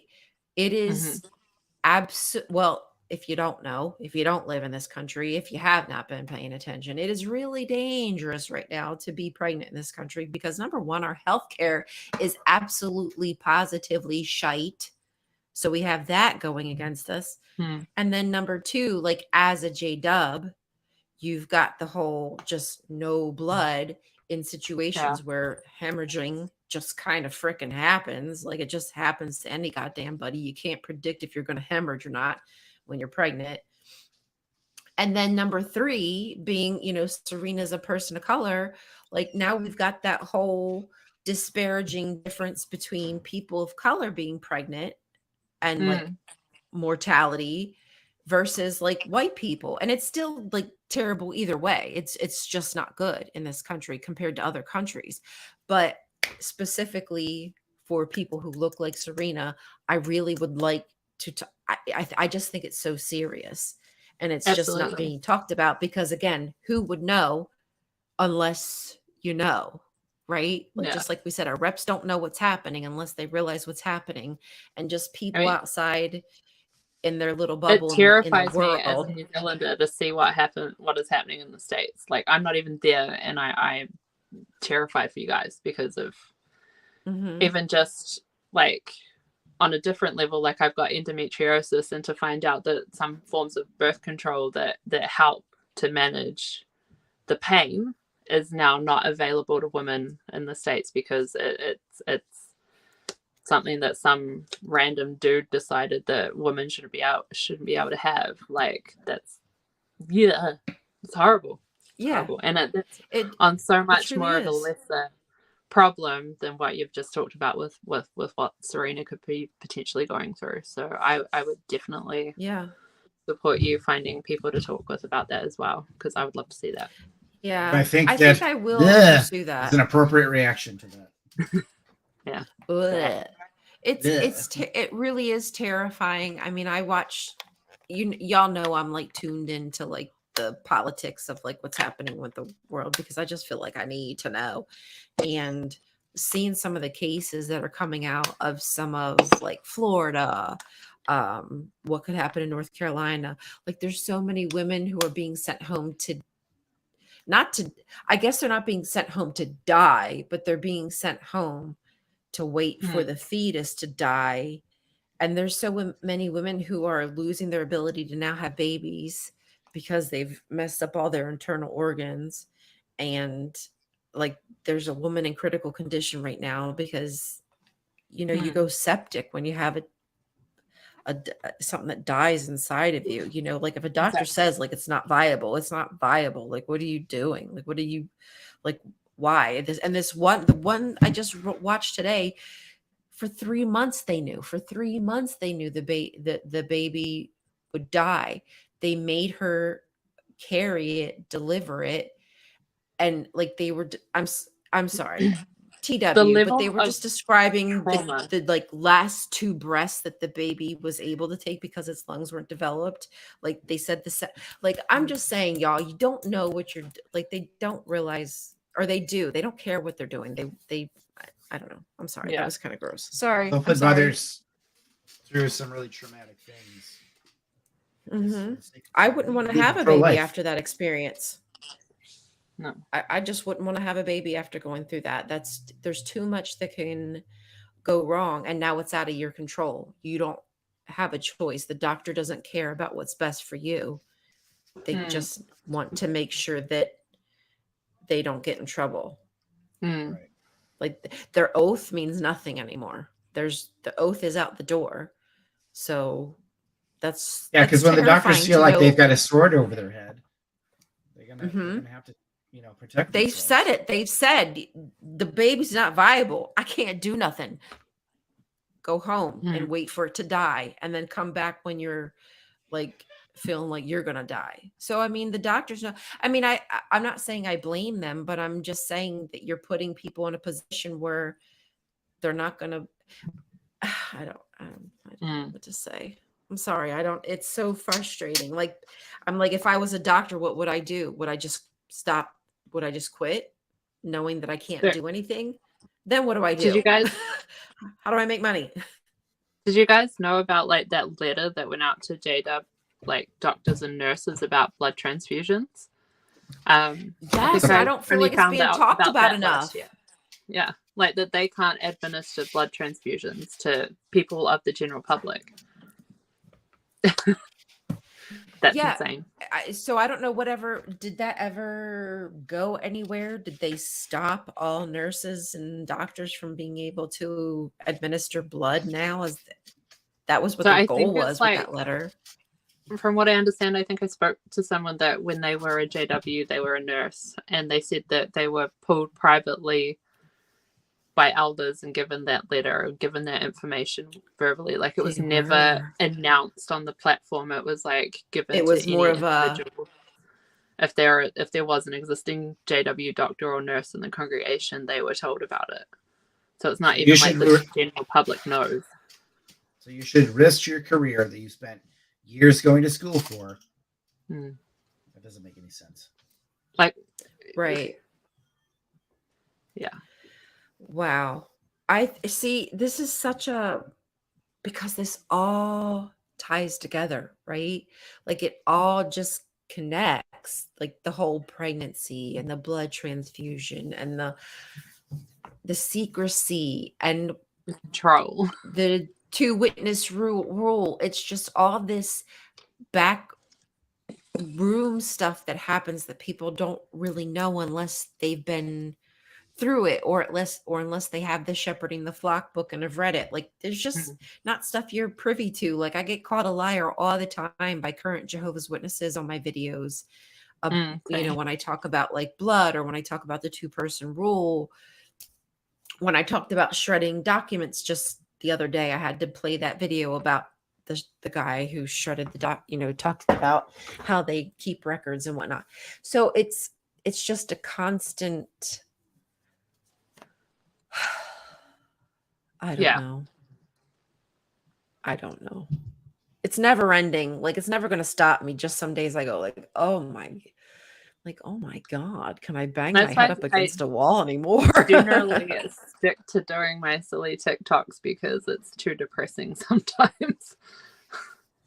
It is. And I don't know how like Wally, for instance. Like, I don't know how he does it, because sometimes just watching his videos, like I can do it. Like I can do anything the frick I want. Like I'm strong, I'm independent. But what I'm saying is, like sometimes when I watch his videos, like the one about their recent movie release, and it's like takes place in somewhere in Africa. Oh yeah. Yeah, I don't know if y'all saw it, but like I was just watching it going like, this is like, how dare you whitewash African people? Like how freaking dare you do this? And the thing is like part of their music too, like it reminded me so much of like the Circle of Life, but like dumbed down, because they were just taking like 2 or 3 like words that aren't word, like yeah yeah yeah yeah hi like, yeah, and then they like it's just yeah, like that's exactly that is exactly what it was, just like appropriating. Like any person could have just done that, taken some instruments that sound like they're from that like very continent. generic. Yeah like yeah, the realization as well that got your little jam going there. Need grading is basically modern day colonization. Like I was like, oh gross, I'm glad I never need graded. Yeah, exactly. It's so gross, another disgusting way. Yeah, the leadership ruins lives. Sure do. You know, they have new leadership. They brought the new leadership in so they could get rid of some of the old leadership. I We I don't was have any actually updates on just Tony yet, do we? I don't know anything about Tony. Does No. anybody know about Tony? Where is Tony? We need to know where Tony is. Where did Tony go? Did Tony drink the wine? I need to know. Did Tony drink the wine for this past memorial? Please. Thank you. Somebody. But you know, I was just looking into the recent girl, shut your face. Recently, I know how to speak this language. Yes. Looking into the whole takeover from when Rutherford took everything over from after Russell passed in the 30s, and that it was at like that convention. I don't remember. Damn, I can't remember what convention it was, but it was at a convention where they announced the name chains of the Jehovah's Witnesses from the International Bible Students. And like people had no idea like what was happening. They had no idea that their religion was going to, from that day forever, like change. And that some people would actually like fracture off and continue on the same exact religion that they were to now break. Anyway, so it just kind of reminded me of like that moment of like, this is just a business, y'all. This is just like a business that the board of directors needs a certain amount of pull to be able to make whatever decisions they want to make. And the fact that like, I wonder if like Tony knew it was happening and he was like shaking in his boots, like knowing that like when these new dudes were going to come on, that this was like what it was hitting for. Like, I wonder how long Tony was just, I hope it was like for a long time. I can imagine him speaking to the new members. Do you brothers like scotch? I'll give you some scotch. I'm great, right? I can stay. Yeah. Yeah. What's his favorite again? McClellan's. Why did I say whoa? I thought it was a W. McClellan's. Yeah, McClellan's. Something like that. At least you have got current witnesses to step out of their bubble and to watch your videos. That's it. Yeah. And y'all, would you as a Jehovah's Witness be watching your videos? No. Because I would not. Would not. Let alone the first time I watched an apostate video, the first time I watched an apostate video was like after I was like, oh wait, like something's wrong here. Yeah. But I mean, I was in my 40s. I'm like 40 years old going like, maybe I should be an adult and ask questions. Time to grow up now. Time to like grow up. I came across like ex-Jehovah subreddit, and it was just because it was cross-posted into another subreddit that I was like, what's that? And then I just like mostly read about other people's experiences, and then I found Jehovah facts, and then I found other things, and then like a couple weeks later I watched an apostate video and I was like, am I allowed? Like right, like I had that guilty, like it was so weird, like I don't believe at this point in my life, I don't know what I believe, but if there was such thing as like a kismet, right, I would say like I was walking with my best friend. She's probably a PMO, but she don't know it. Probably, possibly. And she don't go, but to memorials, like that's about all she does. But I still think she defends it. Anyway, love her. Don't care. Whatever. So we were walking. Again, this is like right before COVID. We were outside walking. And we just kind of happened to like ask about like what the Jehovah's Witness, it just kind of came up. Like, well, what do they believe? Like, remember before they used to think like the world was coming to an end? Like like we were just kind of randomly talking and we're just like, whatever. And then I didn't research. I didn't do anything about it. And then my daughter said, what she said to me about like, hey mom, we watched this TV show called Sin Extreme Beliefs, and I think the Jehovah's Witnesses are a cult. But it was just like those two events kind of just, and other things, but they kind of just triggered me going, okay, well, I need to know now. And then that was it. And then I found Lloyd, and then I found TikTok, and then I found like other channels that were like deconstructing and like demystifying everything. And then that was just, I like that as well. That was like it for me. For me as well, it was just like a whole bunch of things had to fall into place for me to get to be where I was when I woke up.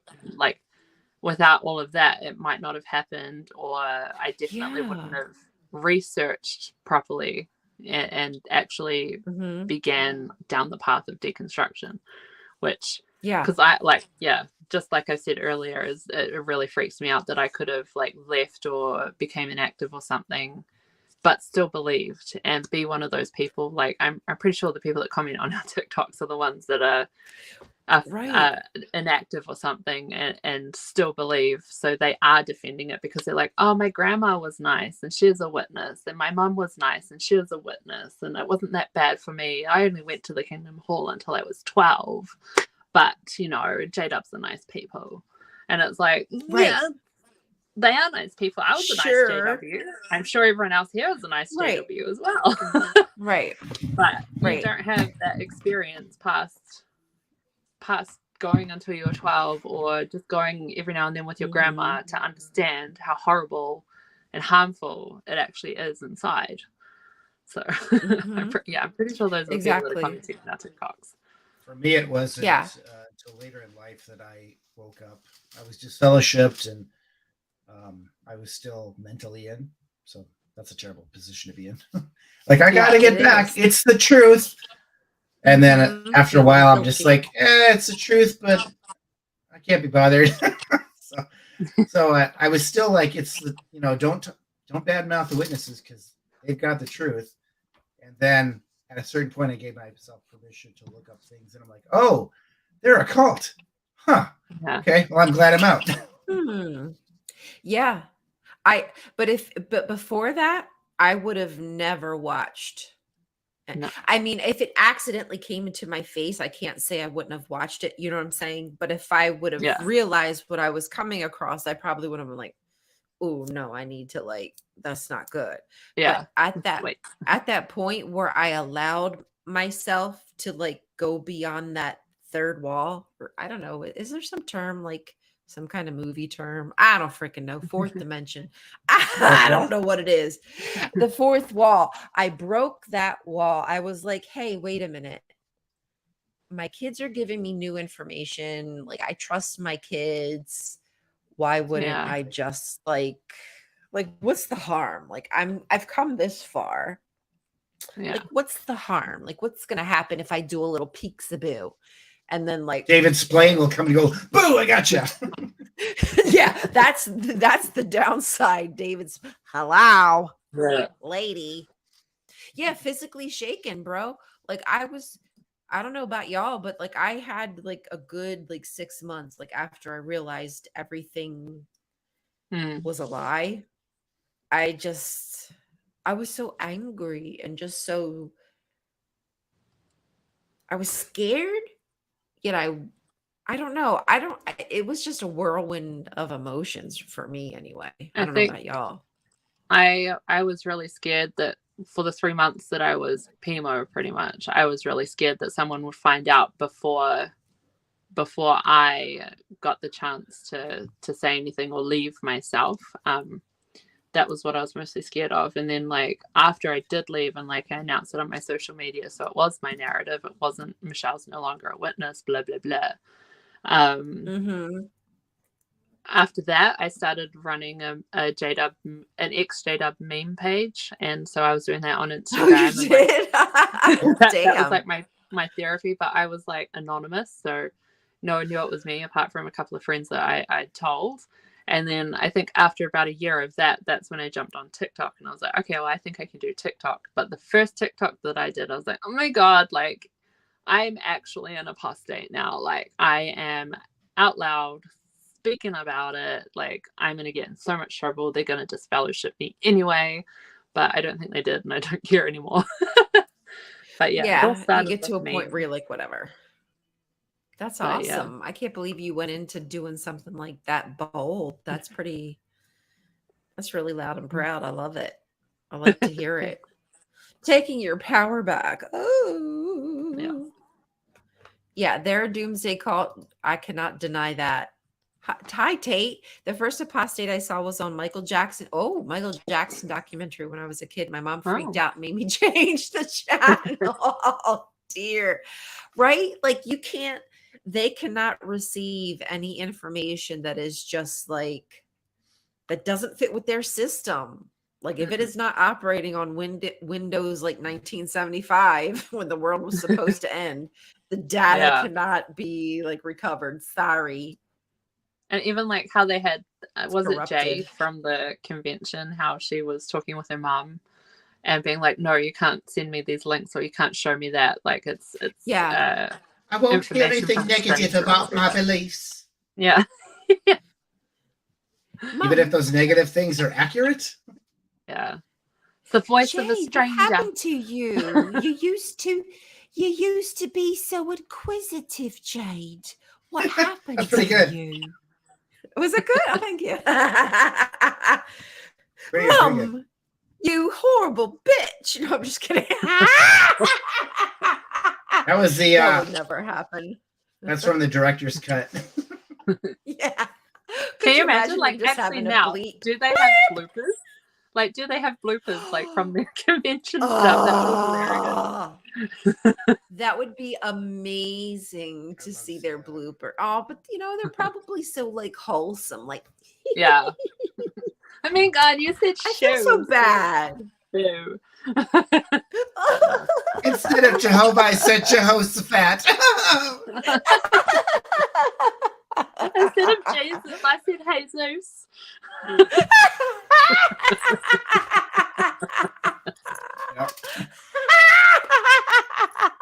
That is honestly like the whole entertainment department is like the best thing going for them right now. That's like all they've got. I mean, it's a lot though. It's a lot though. That I recorded like an audition for the Australian Bethel. Oh, really? It's hilarious. It was a terrible, terrible little skit about like someone trying to, like, there were two sisters, like physical sisters, and one of them saw the other one on a date with a guy from work and like being defensive about it. It's quite funny. Really? Do you have a well, and then like literally a month do you have a recording? Yeah.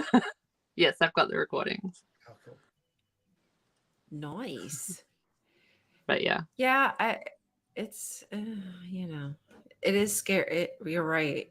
It's kind of scary going down the rabbit hole. Like I was like dipping my toe in and I was getting angry. Like I was angry at being lied to. I was angry because I didn't believe it at first. Like I was struggling, like hearing all the negative, the actual truth. Like I was like, that can't be. No. That can't be that they're not using the money to go to the actual flood that they said they're helping their brother. Like that can't freaking be. And just like finding out that like, oh my God, like it was just so upsetting because on one hand you're like, this is apostate, but it's not apostate. It's truth. It's literally life-changing. Yeah. And you're like, wait a minute. How in the hell was I involved in this and not really understand what I was involved with? Like, how is that freaking possible? But it happens. It really happens. Oh, I'm sorry. Yeah. Shunning freaking. I don't get it. Shunning friends, shunning parents, shunning children, whatever. It's not a loving provision. It's Martin, Martin, how you doing, Martin? Hello. Martin's going to be there with me in June. My phone died, so I can't reply in the comments. Sorry. Rude. Like, you should have thought about this beforehand. What was I thinking? You know, doesn't Jeebus or Jehuber? I'm just a silly little apostate. Oh, you're a silly little bugger, aren't you? So I would like for our little community here to eventually put together some sort of film that would be of the quality that you might find on a news channel. So maybe we could get that message out to different news media. We'll see. Yeah. Someday. Yeah, I mean, honestly, that's what I would love for us to work on. I think it would at least be a start if we could do those 3 questions. Like, basically, it would just be these 3 questions to kind of move you from your being inside of the religion, waking up and what that was like, and then moving into like your healing part of your journey. And again, this is all just to show, like, you know, we're humans. We just got new information, and this new information, you know, just like scientific data helps us move into like a more enlightened path.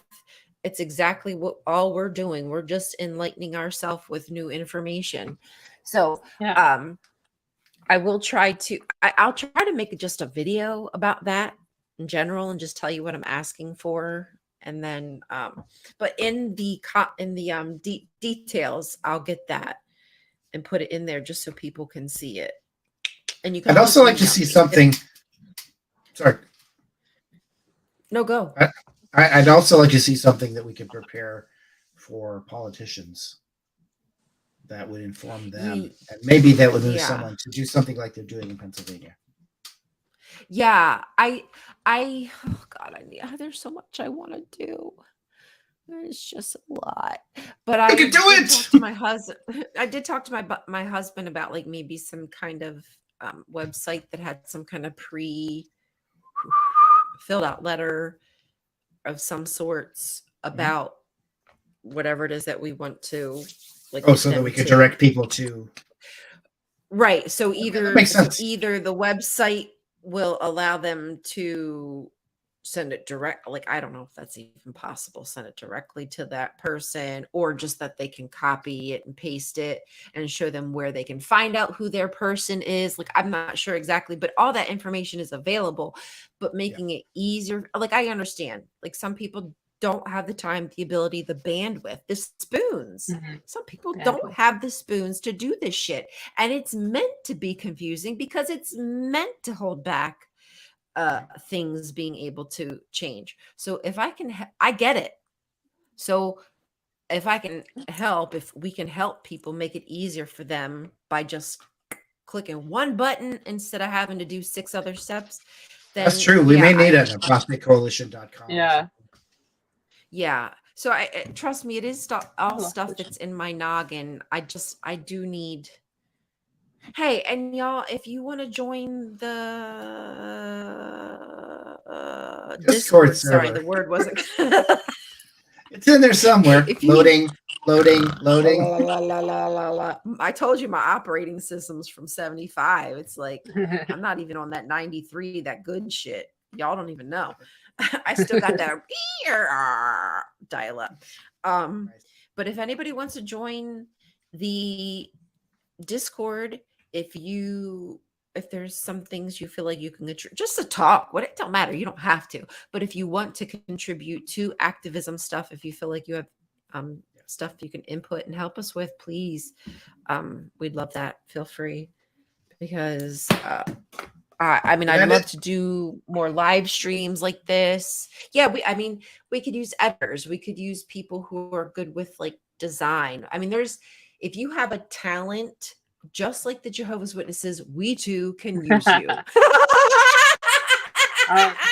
So we do have a governing body. and it's not simply call me Tony, exclusive to ex-Jehovah's Witnesses. It's basically any high control group that you may have been a part of as a child, or at some point in your life.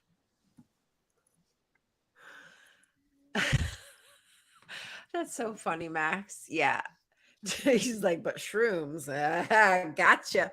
Gotcha, bitch. Can't catch me now. I'm They were down just with on my that. salad. I think Jesus probably was on something. I think they were all on something. I think Paul was on something. Dude was seeing things, getting revelations. Lucy in the cocaine. Sky.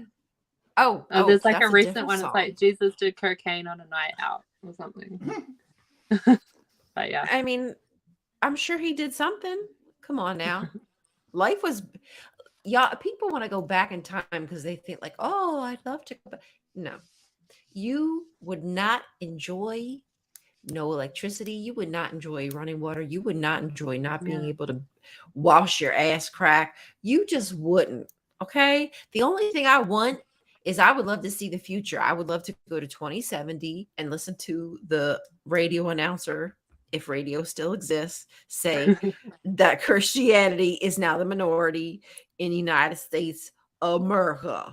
Okay, that's the only thing that I want. I don't want to go into the past. I want to see the future. Okay, we'd all like turn to each other and be like, "Remember when we were on TikTok?" But y'all, for real, like this is the stuff that I think about. Think about 10 years from now when we are all still friends, still with a goal, and like we look back when I'm 120 10 years ago. Or at least I'll feel like I'm 120. No, Jonathan, damn it. Okay. We're not going to be that old. 1,000. Add 3 zeros to that, please. I still have intention another scripture. I still intend to sometime this summer go to Niagara Falls and maybe do some anti-witnessing. Yeah, I would love y'all, if I don't know if it's possible, but he's gonna let us know when he's gonna go to the falls. So that would be I'd like to for us all to meet up sometime. Yes. I know that the American Atheists will be in Philadelphia next year, if anybody can make it to that. I also am trying to go to Better, which is another convention. I forget where it's at. Arizona? I don't remember. Illinois? I don't know. Anyway. I think I'll be around New York at the end of August, if that works. In New York? Yeah, upstate New York. So, I mean, are you planning on possibly meeting up with people?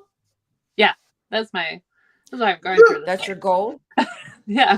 I mean, I'm depending where you're going, I maybe be able to. Cool. I will definitely let everyone know, like, well, not everyone, but I'll let you know. That's why I picked Niagara Falls, because I figure it's a high concentrated tourist area where there's a gazillion people and there's stuff to do. All kinds of fun things in this is an experience. Right. So if anybody happens to meet at that time, we can just just hand out pamphlets and T-shirts and be like, "Hey, don't join this cult. Get out of here." What I do need is I do need to get some stickers. Like I would like to have more. Yeah. I'd like to have a shirt. Like I only have like a couple shirts and they're all just atheist shirts. I need to get like a JW shirt. You know what I'm saying? I need to get some more like stuff to wear so that way if I'm going places. I just think like any little bit of advertising is keen. I've got one that I did for like on my Redbubble that's about like the actual definition of apostate. So I need to buy it for myself. You should make sure you give us your links so that way I can put it in the description and stuff. Like anything that you have. I don't know if you can see it back there, but I had a T-shirt made that I just could have drape over my stuff there. Oh, that is your T-shirt. I'll have to take a look at your stuff too, Jonathan. So maybe we can put all our stuff in the links, and if anybody, it's just one of those things that helps you get a message out, and it's fun. Yeah. So if anybody's interested, you can check out how Wes. Oops. Sorry, go ahead. What? Say what? What did you say? I don't know. I think I kept interrupting everyone, and then I stopped knowing what I was going to say. I'm good. I'm not the only one. I just think it's great that I'm not the only one who's like, wait. What I'm a little ADD, I think, so sometimes I have to just sort of spit it out or it's gone. Yeah, same. Or yeah, I'll forget it in like if 2 it doesn't seconds. come out, too bad, so sad. Like I'll just be in the middle of a damn sentence, forget what the F I'm what I'm saying. Like whoopsies.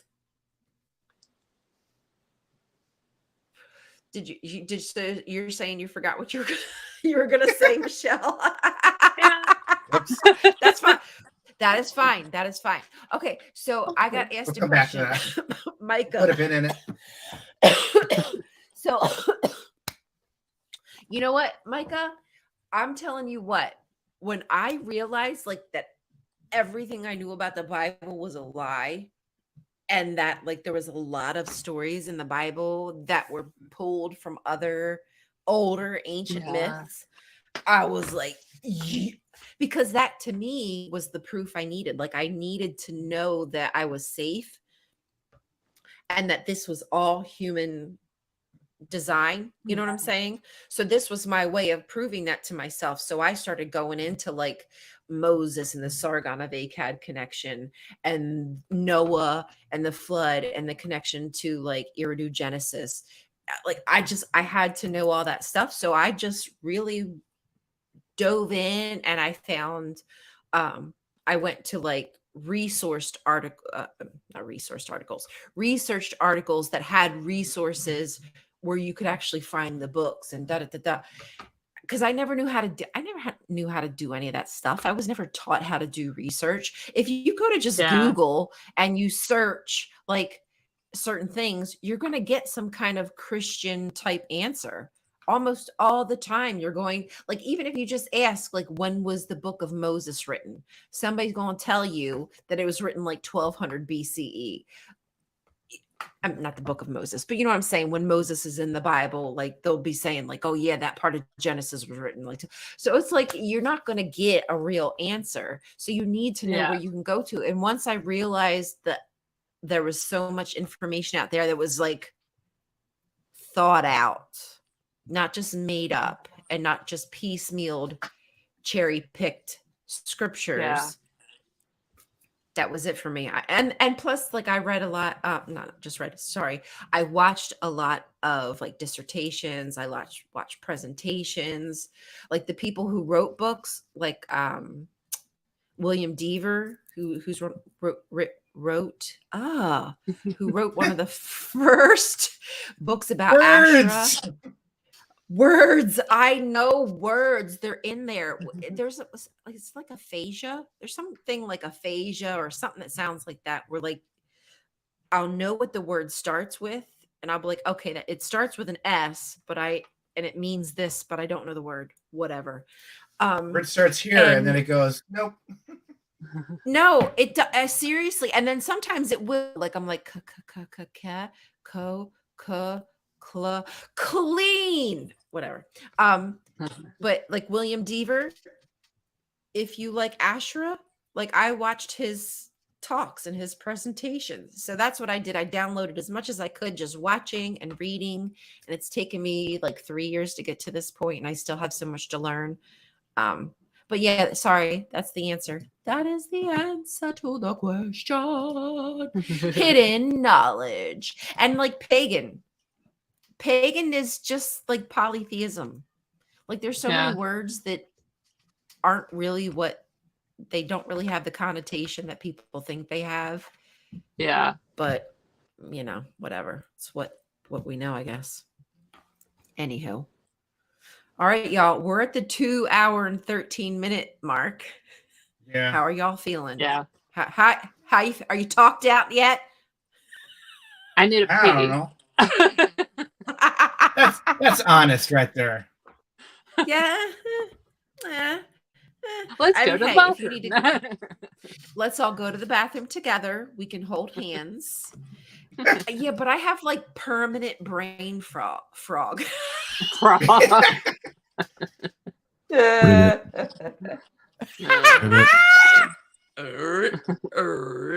Budweiser.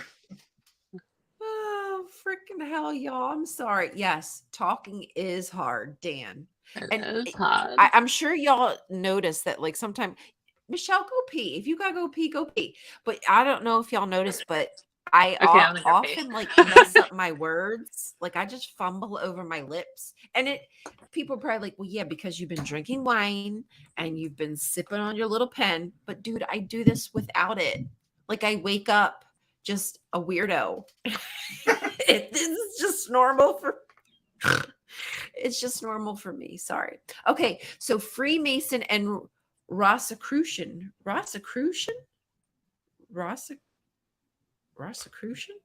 libraries have a lot of books on the hidden histories and things like the true identity of Moses. My favorite is sativa. I do like a good indica to go to bed, but I kind of like the mind. Just like that. So, hey, okay, so here's a question. Conspiracy. What do you think? It ain't been coffee in this cup, let me tell you. Hey, what do you think? Do you think the J-Dubs still have a connection to the Freemasons? Go. I don't believe so. Yeah. Why? Tell me why. Tell me why. Tell me why. Because I think perhaps they may have in the past, but I don't know. I just don't see anything that convinces me. You know, this is what I think. I have no idea. So, no, but you know what? Honestly, welcome back. We're just talking about the Freemasons, and I said conspiracy time. Conspiracy time. Do you feel better? Do you think that there is any Masonic connection to the J-Dubs still? Masonic. Supersonic. I haven't looked all that much into it, to be honest. But oh, okay. That's probably what I should have said, actually. I got nothing. So on Reddit, the cross post that I found, because the reason I was on Reddit that time that I found the ex-Jehovah subreddit was my worldly aunt, or my normal aunt, or actually not normal aunt, my worldly aunt was fully into QAnon conspiracies here in New Zealand and thought all of these outrageous things. And that's what actually helped me as well with my deconstruction, because I couldn't sit there going how does she believe this? This is crazy. It's so obviously not what's happening. And so I think I was in a QAnon subreddit for support for people who have family members that are fully involved and completely brainwashed by it. And then there was a cross post around there somewhere in one of those subreddits about the assembly hall in Sweden or Norway or Denmark or something that people were saying looks like a pyramid, with an eye or something. And I was that's how I found the ex-Jehovah subreddit, because of this whole conspiracy that Jehovah's Witnesses something. So that's as far as I got. Interesting. I think it's just literally that's the way the plot of land was. It's kind of like a wedge, so there is literally no way that you can lay out the the structure without making it look the way it looks from above. I'll find it later and I'll send it to you, but I don't know how deep any conspiracy thing goes, but I'm sure that maybe it's just my skepticism, but I need to see a really, really good focused picture of that ring, because I don't think we've seen any of that clearly. It's that's obviously the Masonic symbol. It just looks similar. Yeah. I'd like to see, go ahead. I want to see Stephen let go. Hey, check it out.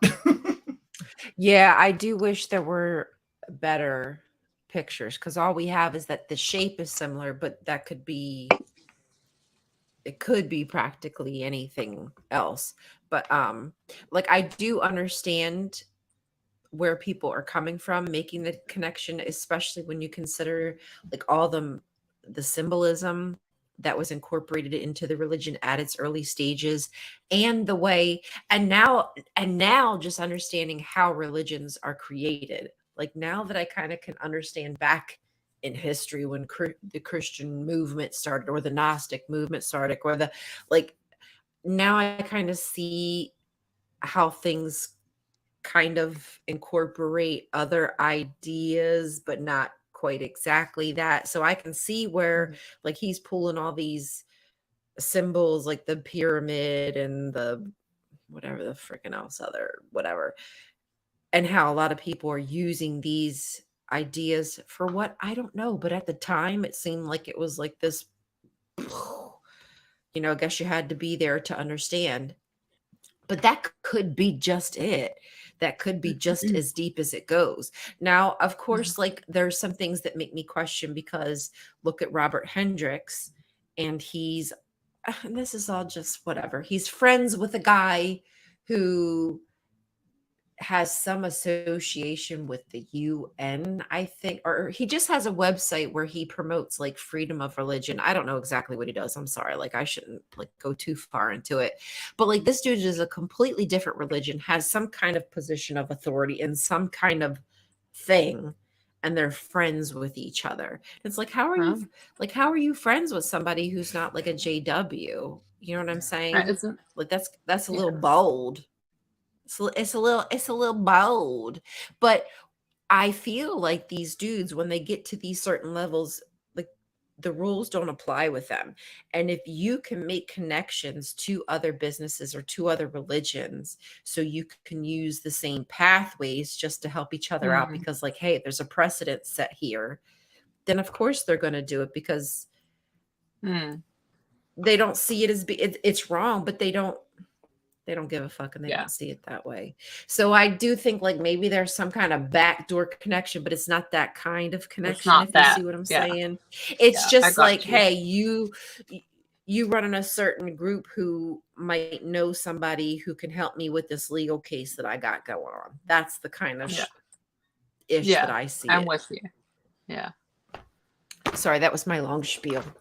Am I coming in a little bit better now? Because I hear my volume's a little wonky. It was doing this little like in and out thing. Yeah, it's done that before, but it's not doing it now. Okay, good. Sometimes I have to mess with the gain a little bit.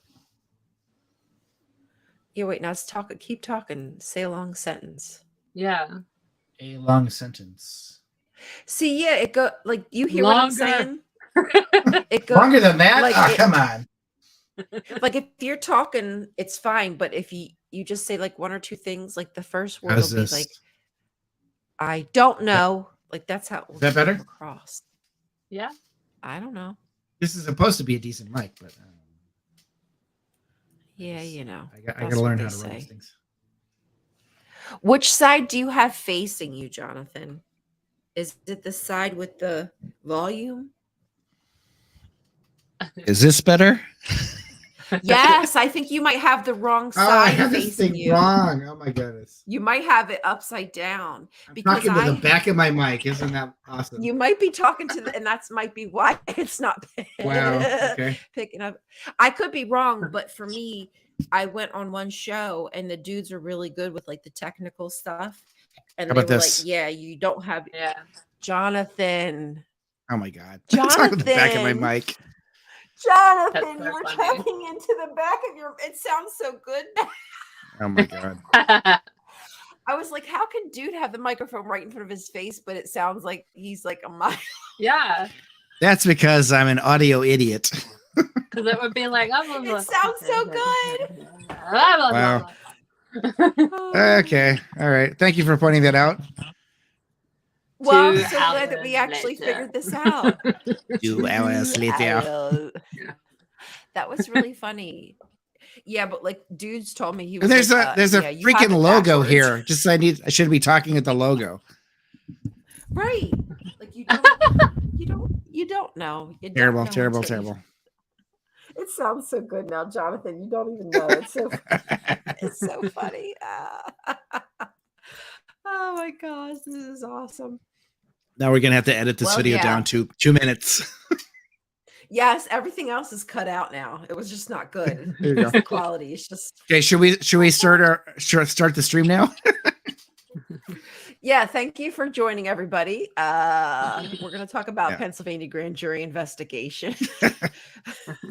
Oh my word. Yeah, I know.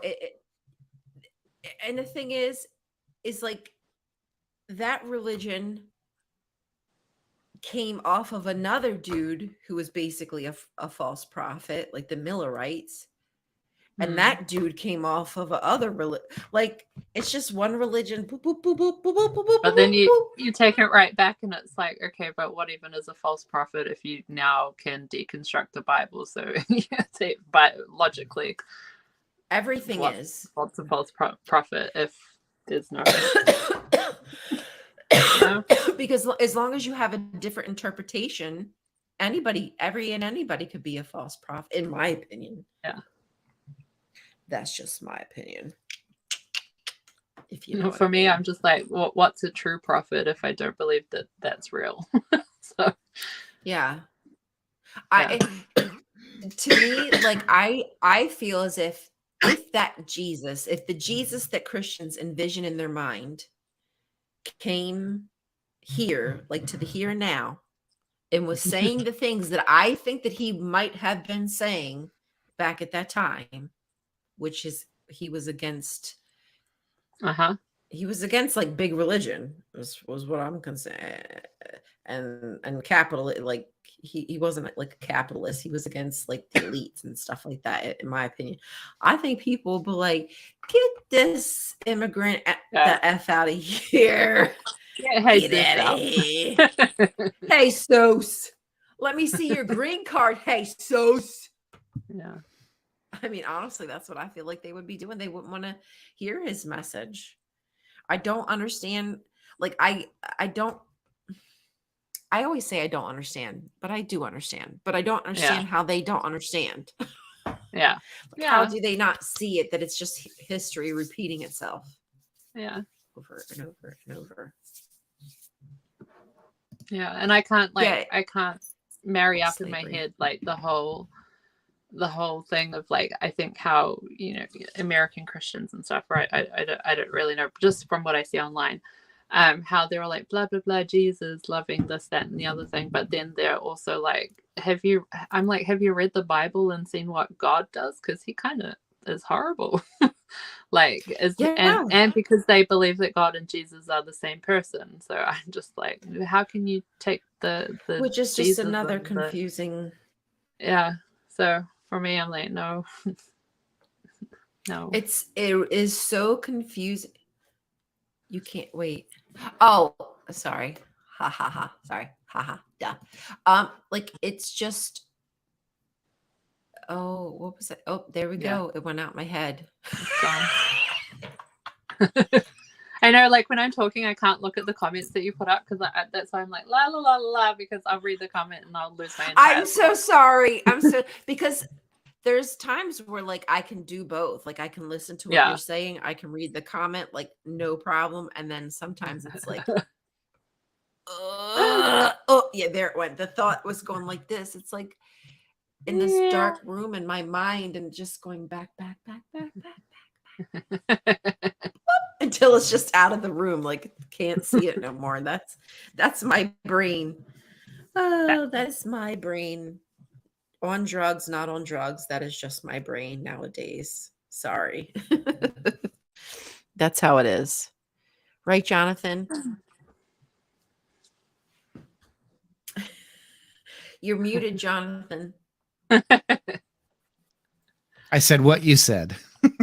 Yeah. What she said. Exactly. He knows the deal. Was there anything else that we should talk about that I can't think of? Oh, we didn't really talk. Did we talk about the shredding and how we? Oh, yeah, we did kind of talk about the shredding. Oh, we didn't. Did we?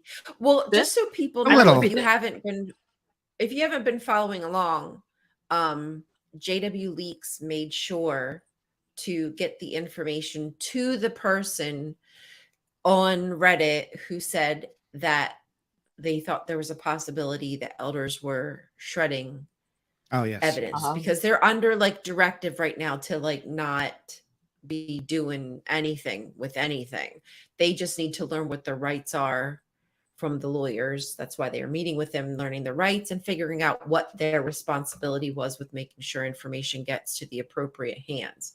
So to find out that there is an elder out there asking for services on where and how to shred information, that is alarming. And it would not be the first time, because like we've said before, people have shredded evidence. So it would not be the first time that it's happened, because they get directives, again, confusing, albeit to be very calculated about what they have in their hands, because they've gotten caught with their pants down in what they claim to be business litigation. But I believe that's really, I mean, maybe that happened with a business outlet, whatever. They got caught dealing with a business that whatever, I don't even know, I'm not caught, but anyway, that they had information that proved that they were doing business with somebody. But I honestly feel like that was just a decoy, because their main concern is being very careful and cautious about the information they have about CSA. So I think that was just a whole fucking cover up, and not I think really they were just true. using that as a precedent because, you know, like, oh, it's because we don't want to lose money.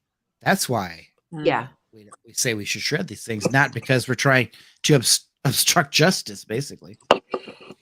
Yeah. I mean, that's what my opinion is that it was just a farce.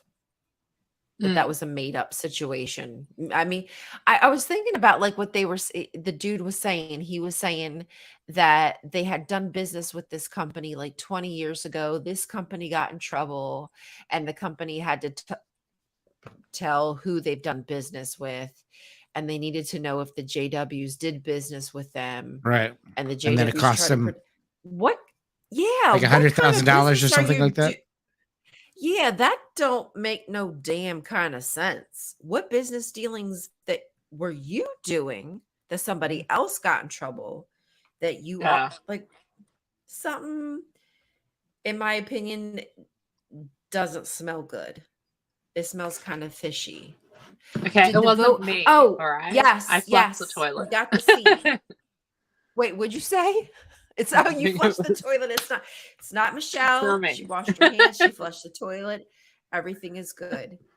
Sorry. Yeah, my thought just kind of squeaked out my brain and maybe out my butt. Yes, Dan, thank you for asking. I really appreciate it. So I voted the other day. Boop, boop, boop, boop, boop.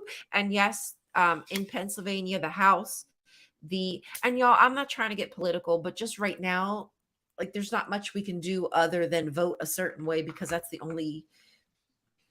the only, but the majority of the party that's really trying to keep us with our body autonomy. So yes, PA still has the House. So for now, we're safe. We're not going to have to worry about any kind of sweeping abortion ban. They couldn't if they tried. They might try, but they can't. So thank you for asking. I'm super, super happy about it. Super duper happy about it. Yeah, I mean, like, this is what worries me.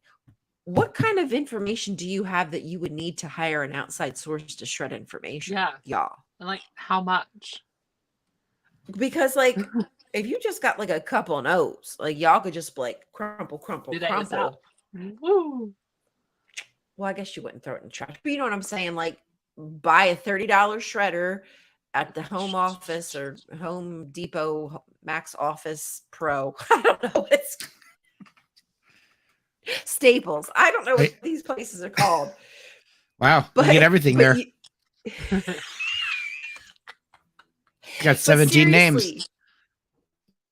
Oh, thank you so much for joining us, Red Lancer. I don't know what report you're doing, but I hope that my tomfoolery does not detract from you. I don't know what we were saying. I have no idea. I already forgot.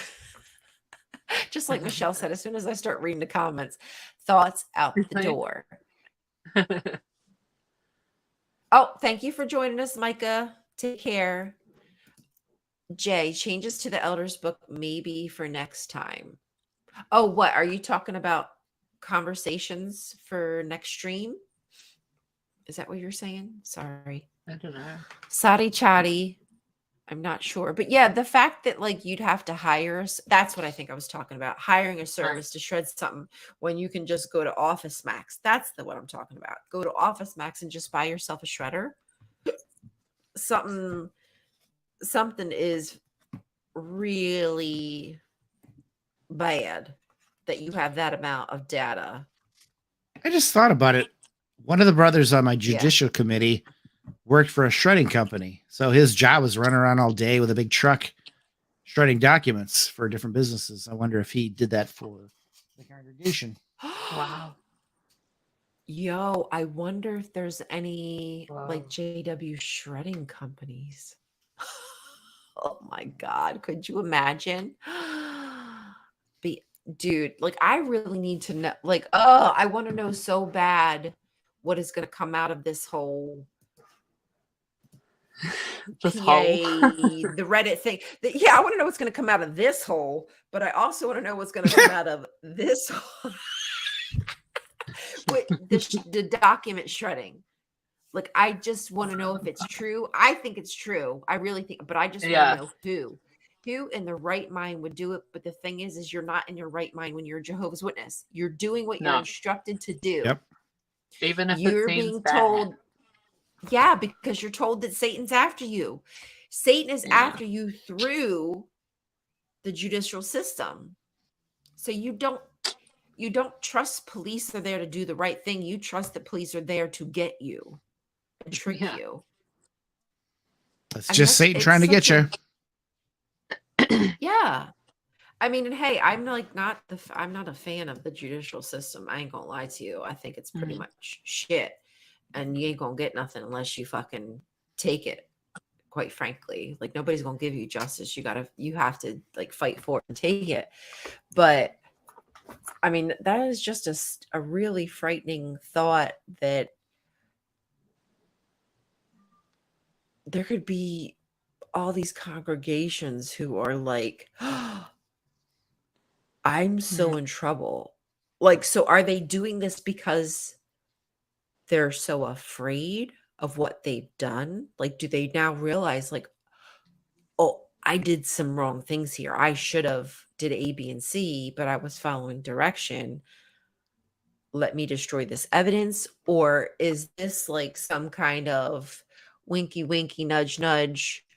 Lawyer says, as long as there's no information to be seen. I mean, I'm not telling you to shred it. I'm not telling you, but if it's not there, it's not there. You know what I'm saying? Like, come on, let's not be dumb and naive and not pretend that people are above all that. Oh, that would be illegal. Yeah. Okay. And it was freaking illegal for Brumley to lie in court. But guess what? Homie did it. So I don't really put it above like lawyers to not just like say, I'm not telling you, because legally I'm not telling you to do ABC. But if A, B, and C happened, we'd have no evidence. Okay. I allegedly. Well, it's not a crime yet. So let's just get rid of all the notes. Yeah. Right. If the notes accidentally disappear, there's no crime yet. So whoopsie-daisies. Truly. I wonder if they will ever reference the testimony that Australian brother gave in the ARC, because it's kind of would be sort of a what not to do if you're a Jehovah's Witness and you want to protect the organization. Because he's like, do you do this? Do you normally shred these things? Well, yes, that's what we're told to do. It's sort of like they're outing. Like the example with the business that, we need to shred these things so it doesn't cost us money. Satan's trying to come after us. So we need to avoid doing things like this brother did in some trial. Yeah. Right. That's, and that's deny. Take a stand for Jehovah. And that's theocratic warfare. Right. But and if somebody puts it to you like that, like, brother, we have to be careful of Satan's wicked system of things. And we know that the government is cracking down. They're persecuting Jehovah's. All you have to do is say it in a certain way. Yeah. And a reassuring way. And a brother would go, "Oh, you're right." Oh. Like, "Oh yeah, oh this is bad. What do we need to do?" I can just see people like falling for it, hook, line, and sinker. And they're so used to towing the line, just listening to what the governing body has to say. They're like, yeah, okay, whatever. Mm-hmm. I mean, half of them don't really know what's happening anyway. Yeah. If the governing body says something doesn't make sense from a human standpoint. Yeah. So Nothing I've makes got to sense go from a human standpoint. You're gonna go? Yeah. Thank you guys for having me here. Thank you. Is there anywhere you want people to find you before you leave? Oh yeah, just like TikTok, Instagram. I do use my YouTube sometimes, but not really. And but it's that ex-JW Witch, right? Mm-hmm. Yeah. Yeah. All right. Thank you for joining us, Michelle. Bye. Have a good evening. Bye. Thank you. And that's a good idea, Jay. And then there were two. That might be a good idea. I didn't realize they made changes to the Elders book. I wonder what they've made. I really don't, but I do. That'd be good to investigate. Yeah, it would. And that is some things that I'd love to talk about more, like with everybody versus just doing it on my own and getting frustrated all by myself. I'd rather be frustrated at you, Jonathan. I'm just kidding. What I do? Conversation what did I do? Just kidding. Ready to obey, even if we receive instructions that seem strange or yeah, exactly. Watchtower, yeah, page, whatever, doesn't matter. You're not going to look it up. Sounds good to me. That's a good t-shirt idea. Now, brothers, pass out the Kool-Aid to the members of the congregation. Yes, everybody must take a sip. Don't care if you want it or not. Take a sip. Digest it. Right. Yeah. And like the fact that the Catholic Church is, I mean, they still suck. I mean, they're disgusting. But the fact that they're at least trying gives me some kind of hope. But J-Dubs, they're still, the Watchtower Bible and Tract Society, they're still banging their head against the wall. They're not there yet. They're not ready. They are going to have to be drugged. Yeah. We're going to have to drag them through the mud for them to get it, for them to finally change stuff. But if that's what it takes, like, I'm willing to do it. Like, hopefully I got another like 50 years in me. So fingers crossed. I'm going to outlive Tony. I'm good for 2 more years. Yay. I got 2 more years. If they ain't out by then, fuck it. Just kidding. Oh, shoot. All right. Well, do you want to wrap it up, Jonathan? Thank you for watching our little stream here. If you like our content, please like, share, and subscribe. Ring the notification bell. If you ring the notification bell, or Ryan will come after you. Ring that bell, damn it. Yes. So the more people we have watching, the more this will get out to others, the more likes there are. So please, feed the algorithm. And we hope to have more interesting things to talk about in the future, and more projects going on. And, we'll give the organization a run for their money. Absolutely. Because I think that change can happen, but you can't just sit on your butt and expect it. Like I said, change comes because we force it to happen. Nobody just hands over power. I wish that it worked that way. Make it happen. People said, "Oh, this would be better if everything was like equal." And no, that's just not how it's going to go. So, thank you to everybody for joining the stream. Sorry if there's anything that we didn't cover. We just kind of wanted to shoot the shit a little bit, but give you a little bit of an update on things that are happening and maybe some things to come. I promise you that by tomorrow I will get those 3 questions in the description. Any links that I need to put in there, I'll make sure I get those from Jonathan and from Michelle and put those in the description too. If you feel like you would like to do any help with what we do, which is not a ton of shit, we just do a lot of talking, but if you would like to talk, if you would like to, if you'd like to tell your story, if you would like to come on to our channel here, we would be more than happy to have you. So just leave a comment and we'll figure out a way to get in contact and, make it happen. Yeah, please. That would be awesome. If you want to help, if you just want to share, whatever it is, if you are somebody who's feeling like you're looking for community, we are also looking for more community. And yes, we're looking for the end of the Borg Tower. That's probably the main goal, is just, or at least them changing their policies to be nothing like what they are. Like, I could even deal with that. Like, I mean, honestly, like, I'd love for them to fall, but then it's like, what else? Like, what's next? Like, where are these people going to go? So it's kind of like, so maybe if they could just have something better, like, I could deal with that. You know what I'm saying?